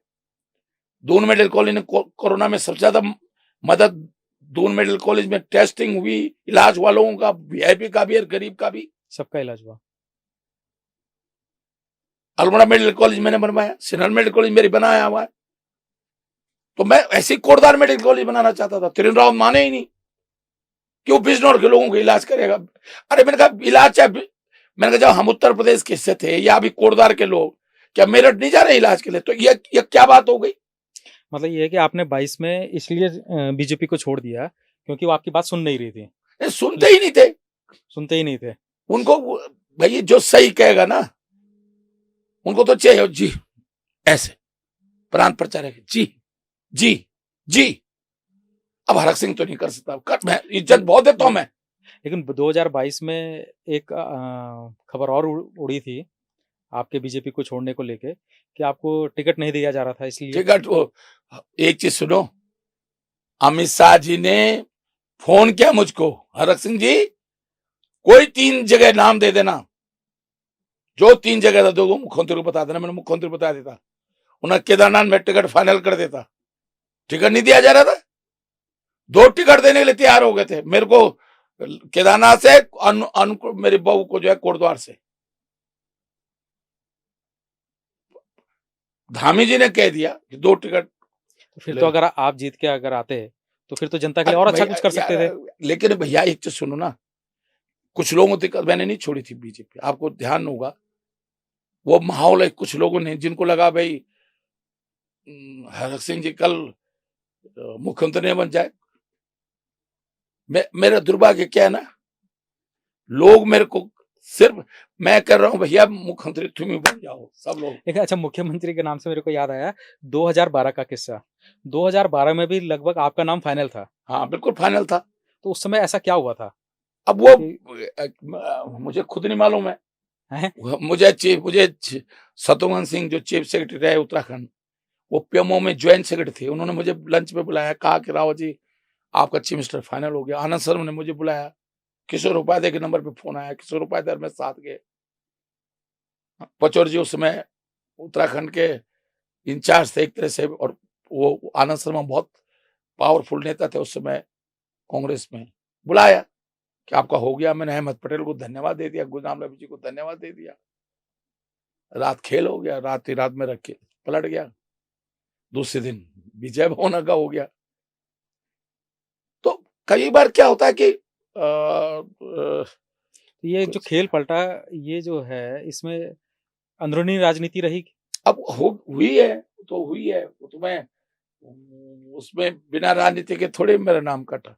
पहले ऐसा हो रहा था कि विधायकों में से नाम होता हुआ, हाँ होता ऐसा ही है। पहले तो ये था कि भाई क्योंकि सेंटर में जो है पूर्ण बहुमत की सरकार नहीं थी, तो ये कि भाई सब एमपी थे, 9 में मैं, हरीश रावत जी केंद्र मंत्री थे, सभी एमपी थे, ये था कि भाई विधायकों में से ही चीफ मिनिस्टर होगा। तो मेरा और इंदिरा हृदय का नाम था। लोग तो यशपाल आर्य कहते हैं, लेकिन यशपाल आर्य का नहीं था, जो सच्चाई है मेरा और इंदिरा हृदय का नाम था। लास्ट में मेरा कट गया। हमने तो लगभग आप ही का सुना था नाम, क्या आप ही का? नहीं, आप उस समय के न्यूज चैनलों में सब देख लो, नेशनल न्यूज चैनल, आईबीएन में, आज तक पे, सब पे। आज तक ने जो सर्वे निकाला था, 53% लोगों ने, उत्तराखंड के लोगों ने चीफ मिनिस्टर के रूम में सर्वे में, आज तक का सर्वे था ये कि 53% लोगों ने जो है, मेरे नंबर 2 पे खंडूड़ी था, तीसरे नंबर हरीश रावत का था। तो अब मेरा भाग्य है, मुझे मौका नहीं मिला। मतलब 53% में होने के बावजूद भी उनके जाने के बाद भी जब मुख्यमंत्री बदले जा रहे थे, फिर भी तब भी आपका नाम दिया जा सकता था। नहीं था, तब भी था। 2014 में भी जब हरीश भाई मुख्यमंत्री बने, मेरा नाम तब भी था। हरीश रावत जी बोलते हैं कि उनकी सरकार गिराने के पीछे आपका ही हाथ रहा। नहीं, अब मैं उस पर नहीं जाना चाहता हूं, क्योंकि देखिए मैं मंत्री था, हरीश राव जी मैं कंफर्टेबल था, बहुत सारी चीजें हुई हैं, मैं उस पर नहीं दोहराना चाहता हूं कि बहुत सारी चीजें हुई हैं। और जिससे मैंने कहा ना, मेरा मन क्या होता है, देखिए मैं एक बताऊं, मैं बहुत सहनशील भी हूं, लेकिन एक सीमा के बाद हरक सिंह रावत, जैसे मैं कोटद्वार मेडिकल कॉलेज के लिए हरक सिंह रावत को अपने लिए झुकना होता ना, तो नहीं झुकता हरक सिंह रावत। मैंने कोटद्वार मेडिकल कॉलेज के त्रिवेंद्र रावत के पैर तक पकड़ लिए। मैंने हरक सिंह, मैंने अपनी आत्मा को मारा। मैंने हरक सिंह, एक बड़े उद्देश्य के लिए ना, लोगों के भले के लिए, अगर तो त्रिवेंद्र रावत के पैर पकड़ के मेडिकल कॉलेज करा लेता है, तो मैं आम बड़े उद्देश्य के लिए, बड़े लोग, आम लोगों के लिए तो किसी के सामने झुक सकता हूं, लेकिन खुद के पद के लिए, खुद की उसके खुशी के लिए मैं किसी के सामने नहीं झुकता हूं। अभी 2027 में चुनाव आने वाला है, लगभग साल भर बचा है, अभी हमारा चर्चा चल ही रही थी। 2027 में कांग्रेस क्या देख रही है अपने आपको, किस जगह पे देखिए, देख रही है? आज की स्थिति में हमें बहुत मेहनत करने की जरूरत है, मनोबल, कार्यकर्ताओं को मनोबल बढ़ाने की जरूरत है।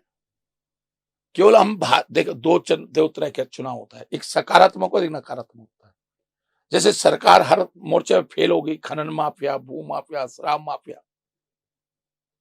ठीक है, हर मोर्चे पे फेल हो गई, रोजगार के मुद्दे माफियाओं से भर गई है, मतलब। हाँ, माफियाओं से भर गई। अब मैं खोलूंगा, अभी जैसे मैंने खनन का खोला, मैं फिर भूमाफियाओं को खोलना शुरू कर दिया मैंने, जैसे 2000 फ्लैट का खोला भी। अब दूसरा बम भी आप गिरा चुके हो। हाँ, अभी मैं शराब वाला भी खोलूंगा। मुझ पर तो शराब का वसूली किसके पास जा रही है, कितना % लिया जा रहा है, सब है मेरे पास, सारे आंकड़े हैं मेरे पास।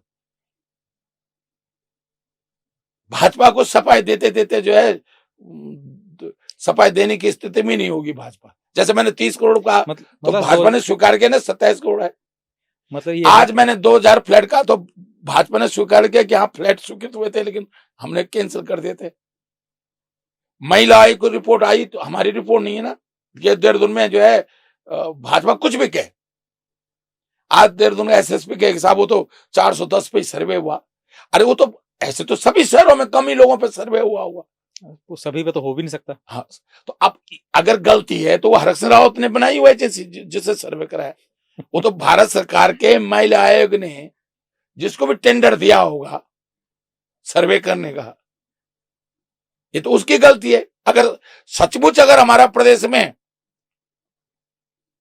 टॉप 10 में महिला क्राइम नहीं है और हमारी छवि, तो दोनों तरह से जो है भारत सरकार और भाजपा दोषी है। पर अगर नहीं है तो हमारी छवि को धूमिल कर, पूरे देश में हमारी छवि को धूमिल करने में भाजपा दोषी है। और अगर है क्राइम में वो सर्वे रिपोर्ट सही है, तो भी हमारे लिए शर्मनाक बात है, तो भी भाजपा दोषी है, तभी भाजपा दोषी है। क्योंकि सरकार तो यहां भी उनकी, वहां भी उनकी, डबल इंजन। तो अगर दिल्ली का इंजन फेल हो गया तो भी दोषी भाजपा। अगर उत्तराखंड भाजपा का, मतलब कानून व्यवस्था, महिलाओं को उत्पीड़न रोकने में प्रदेश सरकार फेल हो गई, तो भी इंजन भाजपा का। तो अब आप सफाई देते फिर रहे कि वो SSP कह रहा है, यहाँ का महिला आयोग कह रहा है। अरे भैया, तुम यहाँ के महिला का तो थोड़ी वो रिपोर्ट है, वो तो देश के महिला आयोग की रिपोर्ट है, सर्वे उन्होंने करवाया है। किसी भी तरीके से देख लो, रिपोर्ट इधर की सही हो या उधर की सही हो, दोनों कंडीशन में जो है, लेकिन बदनाम तो हम हो गए ना। अगर हमारे देहरादून में क्राइम नहीं है माना और उन्होंने हमको टॉप 10 में डाल दिया, तो भी हमारा सर्व से झुका देश के सामने। क्योंकि अब तो उस रिपोर्ट के बाद तो कोई भी सोचेगा कि अपनी बच्ची को, टूरिस्ट को देहरादून आना है कि नहीं आना। देहरादून वैसे भी एक एजुकेशन हब है। हाँ। यहाँ पे तो दुनिया भर से लोग अपने बच्चों को भेजते हैं। सारे दुनिया भेजती है। अब जो नेट पे देखेंगे कि भाई देहरादून में महिला क्राइम सबसे ज्यादा है, तो अपनी बच्चों को भेजने के लिए आदमी 100 बार सोचेगा भाई। बिल्कुल। और अगर नहीं है तो उन्होंने क्यों हमको बदनाम कर दिया? फिर उनके ऊपर एक्शन होना चाहिए। उस महिला आयुक्त पे होना चाहिए जिसे सर्वे करवाया। केवल एसएसपी के बयान देने से थोड़ी होगा। महिला आयुक्त इसमें तो प्रदेश के मुख्यमंत्री को, प्रदेश सरकार को चीफ सेक्रेटरी बोलना चाहिए, मुकदमा दर्ज करे उस एजेंसी के खिलाफ, ना करे महिला आयोग के खिलाफ। वो एजेंसी ने जो सर्वे करा, खुद का सर्वे थोड़ी है उसका। लेकिन रिलीज तो उसको महिला आयोग ने किया है। रिलीज तो महिला आयोग ने किया, सर्वे को पैसा भी उसको सर्वे करने का महिला आयोग ने दिया होगा। वो तो एक संस्था है उनकी ना, नारी 2025, नारी 2024। और रिलीज करने के लिए ट्वीट भी जो है महिला के केंद्र महिला आयोग के अध्यक्ष ने किया है उसको। तो लेकिन क्या देहरादून सही में सुरक्षित है? क्योंकि अभी 2-1 दिन पहले की बात है, हमने आप ही का एक बयान सुना था कि आपने बताया कि भाजपा सरकार ने जो है आपका जूता चोरी कर दिया। चलो वो तो चोता है, क्योंकि धरने प्रदर्शन में वो हो गया। वो तो मैंने कुछ चीजें तो उस जूता सही में चोरी हुआ था? नहीं, चोरी नहीं हुआ। वो उधर पुलिस धक्का मार रही थी, इधर मैं पीछे से कार्यकर्ता धक्का मार रहे थे, धक्का में वो मेरा जूता कहीं खो गया। मतलब मिला ही नहीं जूता? हाँ ना, मिला नहीं। अब वो तो आप जानते हो, जब उतरी भीड़ में उधर पुलिस धक्का मार रही है और एक बार जूता कतरी के पुलिस वालों के पैर से दबा, वो मेरा जूता वो निकल गया तो निकल गया, फिर इतना दूर गिर गया, धक्के मार लगते लगते गिर गया। अब वो तो कई बार जैसे कुछ जो है वो टोटके भी बोलने पड़ते हैं कुछ। वो भी जरूरी है। अगर आदमी ऐसी सीरियस बात करते रहेगा तो कुछ चीजें ऐसी, देखो अगर हम किसी को खुश दे सके, हमारे टोटके अगर किसी को हंसी दे पाए, जैसे आप ही के चेहरे पर हंसी आ गई। बिल्कुल, मैंने तो जब उस समय आपका बयान सुना, मेरे को तो उसी समय हंसी आ गई थी। हाँ। मैंने सोचा था कि जब भी आपसे मुलाकात होगी ये जरूर पूछूंगा। इसलिए बोल दिया मैंने कई बार। जैसे अब एक दिन मेरे अभी पुलिस लाइन में वो पुलिस का कांस्टेबल था कोई, वो पानी लाया तो सब यशपाल आ रहे, प्रताप सिंह गोदियाल, सबने पानी पिया। तो मैंने कहा नहीं भाई, मैं तो नहीं पीऊंगा पानी। हाँ। तो लोगों ने कहा भाई क्यों नहीं पियोगे? अच्छों को पानी पिलाया है। तो मैंने कहा ये कहेगा कि देखो मैंने अच्छों को पानी पिलाया, मैंने तो हर अच्छों को पानी पिलाया। तो बाद में उसने कहा मैं तो रावत हूँ। तो मैंने चलो यार रावत का पानी पी लूंगा तो बोल भी लेगा। अब ये टूट गए हंसी के लिए, ठीक है, बात है। कुछ टूट गए होने चाहिए। अब अटल जी मन से बोल देते थे। अब आप सोचो, इतना बड़ा देश का नेता, प्रधानमंत्री व्यक्ति, अब मन से बड़ी बड़ी जनसभा में कह देते थे कि मैं कुंवारा हूं लेकिन ब्रह्मचारी नहीं हूं, और लोग ताली बजाते थे। लोगों को समझ में नहीं आता ये बोल के आगे।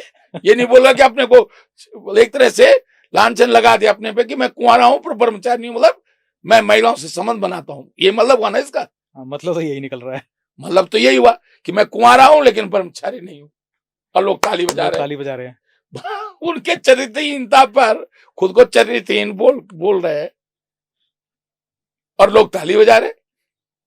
तो अब कुछ चीजें तो देखिए हंसने के लिए भी होनी चाहिए, टूट के होनी चाहिए। अच्छा, 27 में जो है अभी इस चुनाव में कांग्रेस वापसी करेगी या सिर्फ बीजेपी को थोड़ा नुकसान पहुंचाएगी? देखिए 34 विधानसभा ऐसी हैं जहां कांग्रेस ठीक से अगर टिकटों का वितरण करे, मैनेज करे, थोड़ी मेहनत पे 34 से 28-25 सीटें तो आ ही सकती है।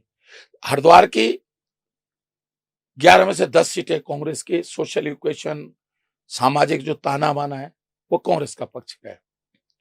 देहरादून में 1-2 सीटों को छोड़कर 8 सीटें ऐसी हैं जहां सामाजिक ताना बाना कांग्रेस का पक्ष में है। उधम सिंह नगर की 10 की 10 सीटें, नैनीताल जिले की 3 सीटें, पौड़ी की एक सीट जहां सामाजिक ताना बाना सिर्फ कांग्रेस पक्ष में। 2 टिकट ठीक से दे दो, सारा कांग्रेसी कार्यकर्ता मेहनत कर ले, बहुत ज्यादा मेहनत की भी जरूरत नहीं है, बस आपस में एक दूसरे को हराने के लिए काम ना करे कांग्रेस कार्यकर्ता।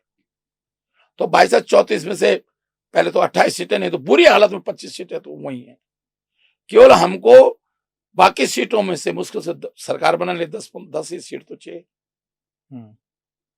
इस प्रदेश में तो मैं आज आप बता दूं, अगर ठीक से हम कांग्रेस ठीक से योजना बनाए तो इस प्रदेश में तो कांग्रेस कभी हार ही नहीं सकती है। मैं आप बताऊं, हार ही नहीं सकती कांग्रेस इस प्रदेश में। तो मतलब आप उधम सिंह नगर में देखो, सिख नाराज है भाजपा से, दलित नाराज है, मुस्लिम नाराज है। अब इसको जोड़ना है हमको वहां उधम सिंह नगर में। हरिद्वार में मुस्लिम नाराज है, अनुसूचित जाति के नाराज है, तो अब अनुसूचित जाति का वोट दूसरी निर्दलीय को न चले जाए, छोटे भैया पार्टी को नहीं चले जाए, कहीं नहीं जाए, एकजुट हो जाए, दलित मुस्लिम मिल गया, थोड़ा बहुत पहाड़ी वोट मिल गया, हो गया ना कमाल। जैसा आपने बताया था कि आपने बीजेपी छोड़ी इसलिए क्योंकि आपकी बात सुनी नहीं जा रही थी। अब आप आ गए हैं कांग्रेस में। हाँ। तो कांग्रेस आपकी बात सुन रही है? कांग्रेस में मैंने एक चीज देखी है, कांग्रेस में काफी फ्रीडम मिलती है। कांग्रेस में आप, मैंने कहा ना, सरकार चलाने का काम तो अब तो विपक्ष में राहुल गांधी के विपक्ष नेता होने के बाद आज तो कांग्रेस विपक्ष में भी परफेक्ट लग रही है। विपक्ष में भी मजबूत हो रही है। हाँ बिल्कुल, आप देख नहीं रहे हो बिहार में कहीं राहुल गांधी ने कितनी पैदल यात्रा कराए, देश के अंदर किसी ने इतनी पैदल यात्रा। अब तो जो पहले जो एक्सपर्टीज थी कांग्रेस की सत्ता में रहने की, क्योंकि आजादी का आंदोलन लड़ा होगा ना कांग्रेस ने, उसके बाद तो सत्ता में रही ना, तो उसके बाद सत्ता में रहने की एक्सपर्टीज थी, लेकिन विपक्ष में रहने की एक्सपर्टीज नहीं थी। अब वो भी आ गई है। अब वो भी आ गया राहुल गांधी ने, वो भी। जब राहुल गांधी सड़क पे उतर सकता है, जो 3-3 प्रधानमंत्री जिसके घर में रहे हों, तो हम तो एक सिपाही के बेटे, हम क्यों नहीं उतरे भाई? मतलब अब कांग्रेस, हम तो प्रदेश कांग्रेस की बात करें तो आपकी बात अगर सुनते हैं तो शायद 27 में कांग्रेस वापसी करेगी। बिल्कुल वापसी करेगी, वापसी नहीं करेगी, बड़े प्रचंड बहुमत से वापस करेगी। अच्छा, अगर कांग्रेस वापसी करती है तो क्या हम आपको मुख्यमंत्री के रूप में देखते हैं? नहीं, देखिए मैंने कहा ना, मैंने एक चीज देखी है जी, मेरा अपना जिंदगी का अनुभव है। 5 बार मेरे साथ ऐसा हो चुका है, जब मुख्यमंत्री, कल मैंने मुख्यमंत्री की शपथ लेनी है, रात ही कुछ खेल हो गया। निशंक की जब सरकार थी, काशीपुर के विधायक जैन ऋषिकेश केदार सिंह पुनिया इस दुनिया में नहीं, भाजपा के 10-12 विधायक जो है बैठे, बसपा के 7 विधायक थे, सुरेंद्र केशवर साहब, कांग्रेस का 19 विधायक थे,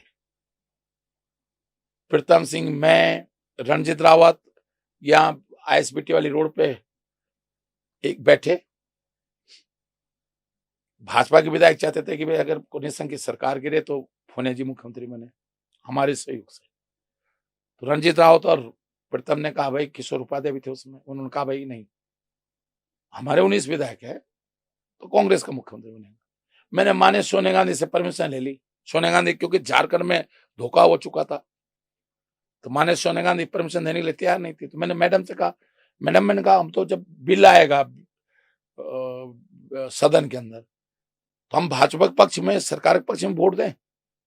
कह रहे नहीं हमारा, मैंने कहा हमारा धर्म तो खिलाफ वोट देने का, खिलाफ अपोजिट में वोट देना है। मैंने कहा बस हमें अपोजिट में वोट देगी, और भाजपा के विधायक भी अगर खिलाफ, भाजपा सरकार के खिलाफ वोट देते थे तो हम क्या करें? मैंने कहा न गिराएं सरकार को। तो मैडम ने परमिशन दे दी मुझको। अब रात को ये तय हो गया कि कल Nishank finance bill pay Nishank की सरकार गिरानी है। जैन का फ्लैट थे आईएसबीटी रोड पे महिंद्रा शोरूम के आगे, वहां हम सब बैठे, कांग्रेस को सब 4 लोग, मैं, प्रीतम सिंह, रणजीत रावत, किशोर उपाध्याय, भाजपा से केदार सिंह पुनिया, चीमा, काशीपुर वाले, जैन और 1-2 विधायक और थे उनके, और उससे जो है बसपा से सुरेंद्र केश और ये शहजाद जो अभी विधायक है।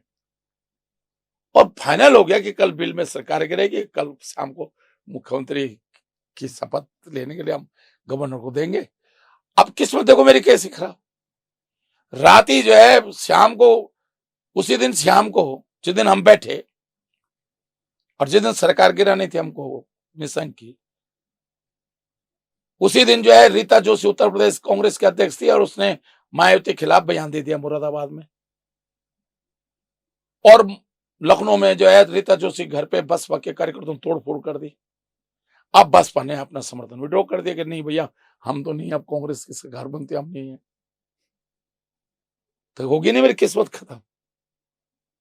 रीता जोशी का एक बयान से मेरा मुख्यमंत्री बनने का रास्ता बंद।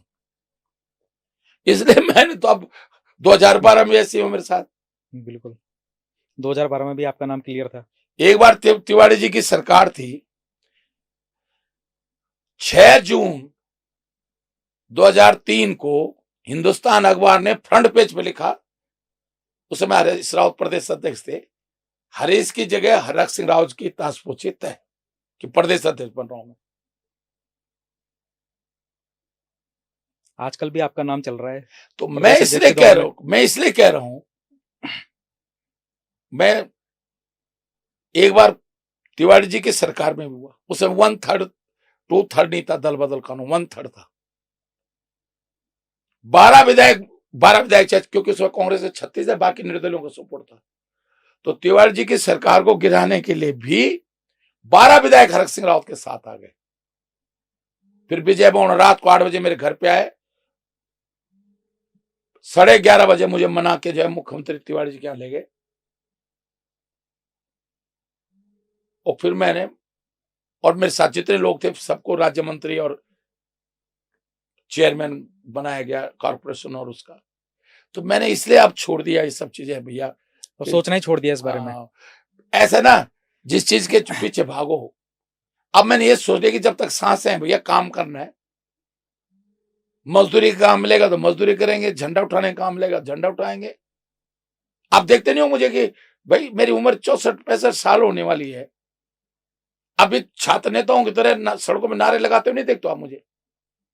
बिल्कुल, अभी वो जो जैसे मैं 81 में लगाता था गढ़वाल विश्वविद्यालय की 81 में सड़कों पे, मेरी 81 में उस समय मोबाइल ये नहीं होते थे, न्यूज चैनल वगैरह नहीं होते थे।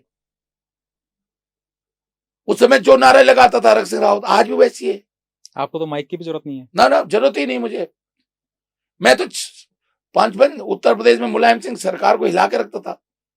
5 घंटे नारे लगाता था मुलायम सिंह की मुख्यमंत्री कुर्सी के सामने खड़े होके। मुलायम सिंह को मजबूर होकर मुझे हाथ जोड़ने पड़ते कि विधायक जी मेरे कान फट गए। मैं नारे लगे, साइकिल चोरों की सरकार नहीं चलेगी, गुंडों की सरकार नहीं चलेगी। जो उत्तराखंड की लड़ाई लड़ा था 94 में, मुलायम सिंह चीफ मिनिस्टर थे। तो मैं इसलिए कह रहा हूं, कई लोग मुझसे कहते थे मुलायम सिंह जी मरवा देंगे तुमको, क्योंकि उसमें सपा में बहुत बड़े बड़े माफिया थे उत्तर प्रदेश में, ये मरवा देंगे तुमको। मैं तब नहीं डरा। तो इसलिए मैंने आप मन बना लिया कि भैया काम करो, जो देखो मेरे नसीब में होगा उत्तराखंड की सेवा करना। उत्तराखंड ये धरती देवभूमि की सेवा में जो है चपरासी के रूप में कर रहा हूं, एक मजदूर के रूप में करूं, एक किसान के रूप में करूं, एक बेटे के रूप में। जो धरती ईश्वर, मेरी धारी माँ, मेरा बद्री केदार, मेरा घंडियाल देवता, नारजा देवता, भैरव देवता, जगेश्वर देवता। अच्छा, लेकिन अगर आपको मौका मिलता है मुख्यमंत्री बनने का, तो प्रदेश की जनता नहीं, मैं तो सिर्फ ये अलग से है। मैं इसलिए कह रहा हूं कि उससे क्या होता है ना, जब इन विषयों पे चर्चा होने लगती है ना, मेरा लक्ष्य, उससे फिर हमारा जो गोल है ना वो कमजोर पड़ जाता है। ये तो मैं तो जनता की तरफ से पूछ रहा हूँ। नहीं, अब मैं जनता को क्या फायदा हो सकता है? मैं इस विषय पे चर्चा नहीं करना चाहता हूँ, इसलिए कि अगर आज हमने इस पे चर्चा कर शुरू कर दी तो जो आधी लड़ाई हमारी है, आधी लड़ाई, क्योंकि देखिए हमारे यहाँ बहुत लोग मुख्यमंत्री के दावेदार होंगे, तो इसलिए मैं तो कह रहा हूं, मैं आज हरिद्वार में कह रहा था कार्यकर्ताओं, अरे सरकार आएगी तभी तो कोई मुख्यमंत्री बनेगा, तभी तो कोई मंत्री बनेगा, तभी तो कोई विधायक बनेगा, तभी तो। सही बात है।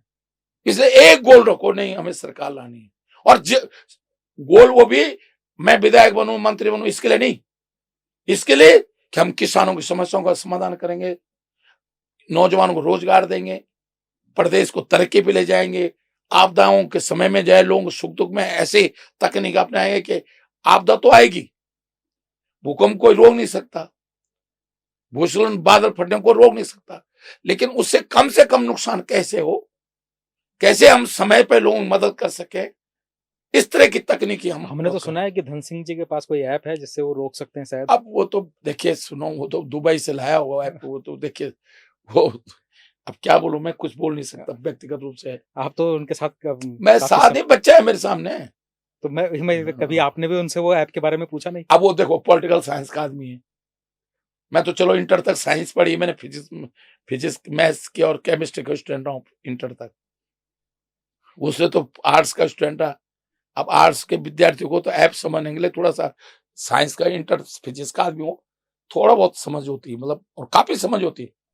मैं तो कहता हूँ भाई इंटर तक जो साइंस पढ़ना बहुत जरूरी है, अगर आपको अपने IQ, सोचे समझने की क्षमता को डेवलप करना है, क्योंकि मेरे सामने कोई साइंटिस्ट बात करेगा, केमिस्ट्री की बात करेगा, फिजिक्स की बात करेगा, मैथमेटिक्स की बात, ट्रिग्नोमेट्री के, अलजेब्रा की बात करेगा, सेट थ्योरी की बात करेगा, डायनामिक्स की बात करेगा, क्योंकि मैथमेटिक्स तो इंटर तक ही मैथमेटिक्स है, उसके बाद आप BSc में देखोगे तो ऐसा लगता है थ्योरी हो जाती हो। अच्छा, मेरा एक आखिरी सवाल और है कि ये अभी कुछ दिन पहले की बात है, हरीश रावत जी ने एक सोशल मीडिया पे अपना एक स्टेटमेंट डाला है कि वो अपने पुराने सभी साथियों को की वापसी के लिए उन्होंने स्टेटमेंट डाला कि वो उनके लिए दरवाजे खुले हैं। तो क्या कोई आने के लिए कहीं कुछ? देखिए मैं एक सुनो, उसके लिए अगर हम माहौल बनाएंगे ना प्रदेश में, कोई कब आएगा कांग्रेस में? जो सत्ता के लालची होते हैं तभी आते हैं जब सत्ता आने की संभावना हो। हमें माहौल बनाना पड़ेगा, कार्यकर्ताओं को हौसला अफजाई करनी पड़ेगी। और फिर ये भी जरूरी नहीं कि, मैं एक चीज बता दूं, 91 में निशंक शिशु मंदिर में आचार्य था,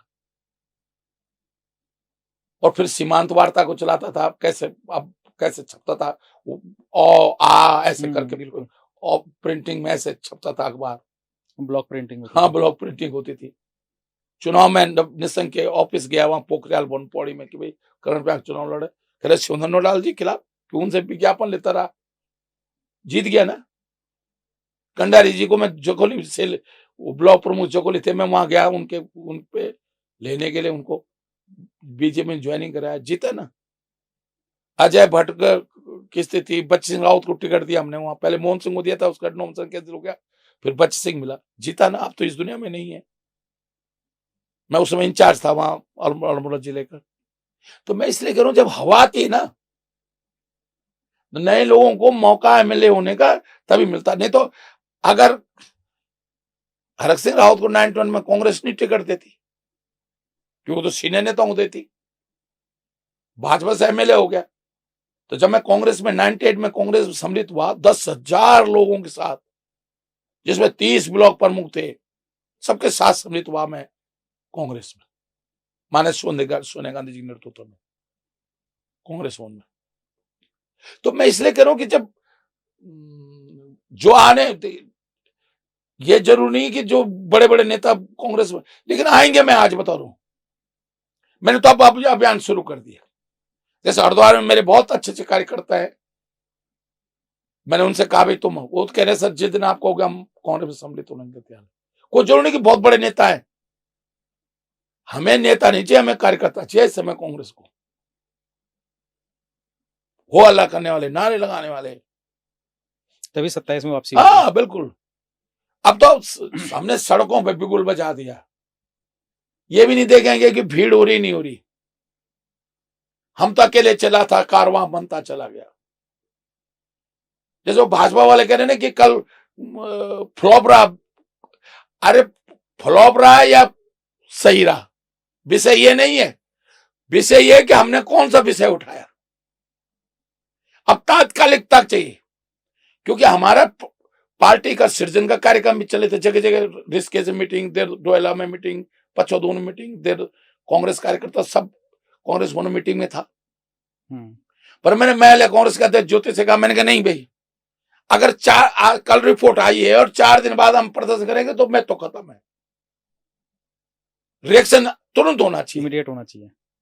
तो अब वो मतलब एक दिन शाम को 4-5 बजे हम तय करते हैं, और साथ में पार्टी के सृजन का कार्यक्रम बाहर से या ऐसे ऑब्जर्वर आ रखे, कहीं से MP आ रखे, कहीं से MLA आ रखे, तो उस स्थिति में भीड़ नहीं होगी। लेकिन मुझे इस बात का नहीं, मैंने कहा नहीं भाई, हम चाहे 50 आदमी 100 ही लोग हों, जनता के बीच में मुद्दा तो पहुंच गया, लेकिन जनता के बीच में हमें मुद्दा ले जाना है कि कांग्रेस उत्तराखंड के हर विषय पर, महिलाओं के उत्पीड़न से लेकर, नौजवानों बेरोजगारों की समस्या से लेकर, किसानों की समस्या से लेकर, आपदा से लेकर, जो विपक्ष काम है वो हल्ला करना, समस्याओं को उठाना। अब हमारा काम है उठाना, और 27 में सरकार जब आ जाएगी तो उन्हीं समस्याओं का समाधान करना। मतलब जितने मुद्दे आप उठाए जा रहे हैं 27 के बाद से, अगर 27 में कांग्रेस आती है तो उनके समाधान शुरू हो जाएंगे। नहीं करेंगे तो फिर हमारी भी ये ऐसी दुर्गत होगी, बीजेपी हो रही जो। देखिए, मैं आज आपसे कह रहा हूं भाई, अगर जनता हमको विधायक बना, देखो हम सबके सपने पूरा नहीं कर सकते। देखिए, मेरे घर पे जितने लोग आते हैं, माना मैं सबको नौकरी तो नहीं लगा सकता, सरकारी नौकरी नहीं लगा सकता, सबके सपने पूरे नहीं कर सकते, लेकिन हमारा व्यवहार ऐसा होना चाहिए कि कोई हमारे प्रदेश में भूखा न सोए, कोई मां बहन को असुरक्षित महसूस ना हो। ये ठीक है कि जीवन हम डॉक्टर जो हार्ट स्पेशलिस्ट होता अपने हार्ट को नहीं ठीक रख पाता। मैंने वाइस चांसलर लाया था, मैं उत्तराखंड मेडिकल यूनिवर्सिटी का जब मैंने बनाई थी, पहला vice chancellor cancer specialist doctor Pant लाया था। 1 साल में कैंसर से मैंने उनके सेमिनार कराए, जगह cancer, uterus cancer, breast cancer, bone cancer कैसे होता है, सेमिनार कराए जगह जगह, और लास्ट में कैंसर से उनकी मृत्यु हो गई। तो हम किसी को, जिसकी आई है, जो दुनिया में आया, उसको जाना है। जन्म कड़वी सच्चाई नहीं है, ये हमारा जन्म हो ये कड़वी सच्चाई नहीं है, लेकिन मृत्यु कड़वी सच्चाई है। तो जो आया है उसे जाना है, लेकिन ये महसूस ना हो कि इस बच्चे का इलाज ठीक से होता तो शायद ये जीवन, दुर्घटनाएं कम हो, कार दुर्घटनाएं कम हो, स्कूटर दुर्घटनाएं कम हो, हम कानून का राज हो, राम राज्य हो प्रदेश के अंदर, लोग अपने आप को सुरक्षित महसूस करें, लोगों लगे कि नहीं भाई जरा कोई बीमारी हो तो मेरे को अच्छा इलाज मिल जाएगा, आत्मसंतुष्ट होती। उसके बाद मर गया कोई, मेरा भी 2 बहनों ही मर गए, एक मेरा फूफू का बुआ का लड़का अभी डेथ हुई, अच्छा खासा था, अचानक मेरी छोटी बहन का, तो नहीं बचा पाए ना हम उनको। लेकिन ये मन में ये तो नहीं है कि यार इलाज नहीं हुआ इसलिए नहीं बचा पाए हम उनको, ठीक से इलाज होता तो शायद हम बचा पाते उनको।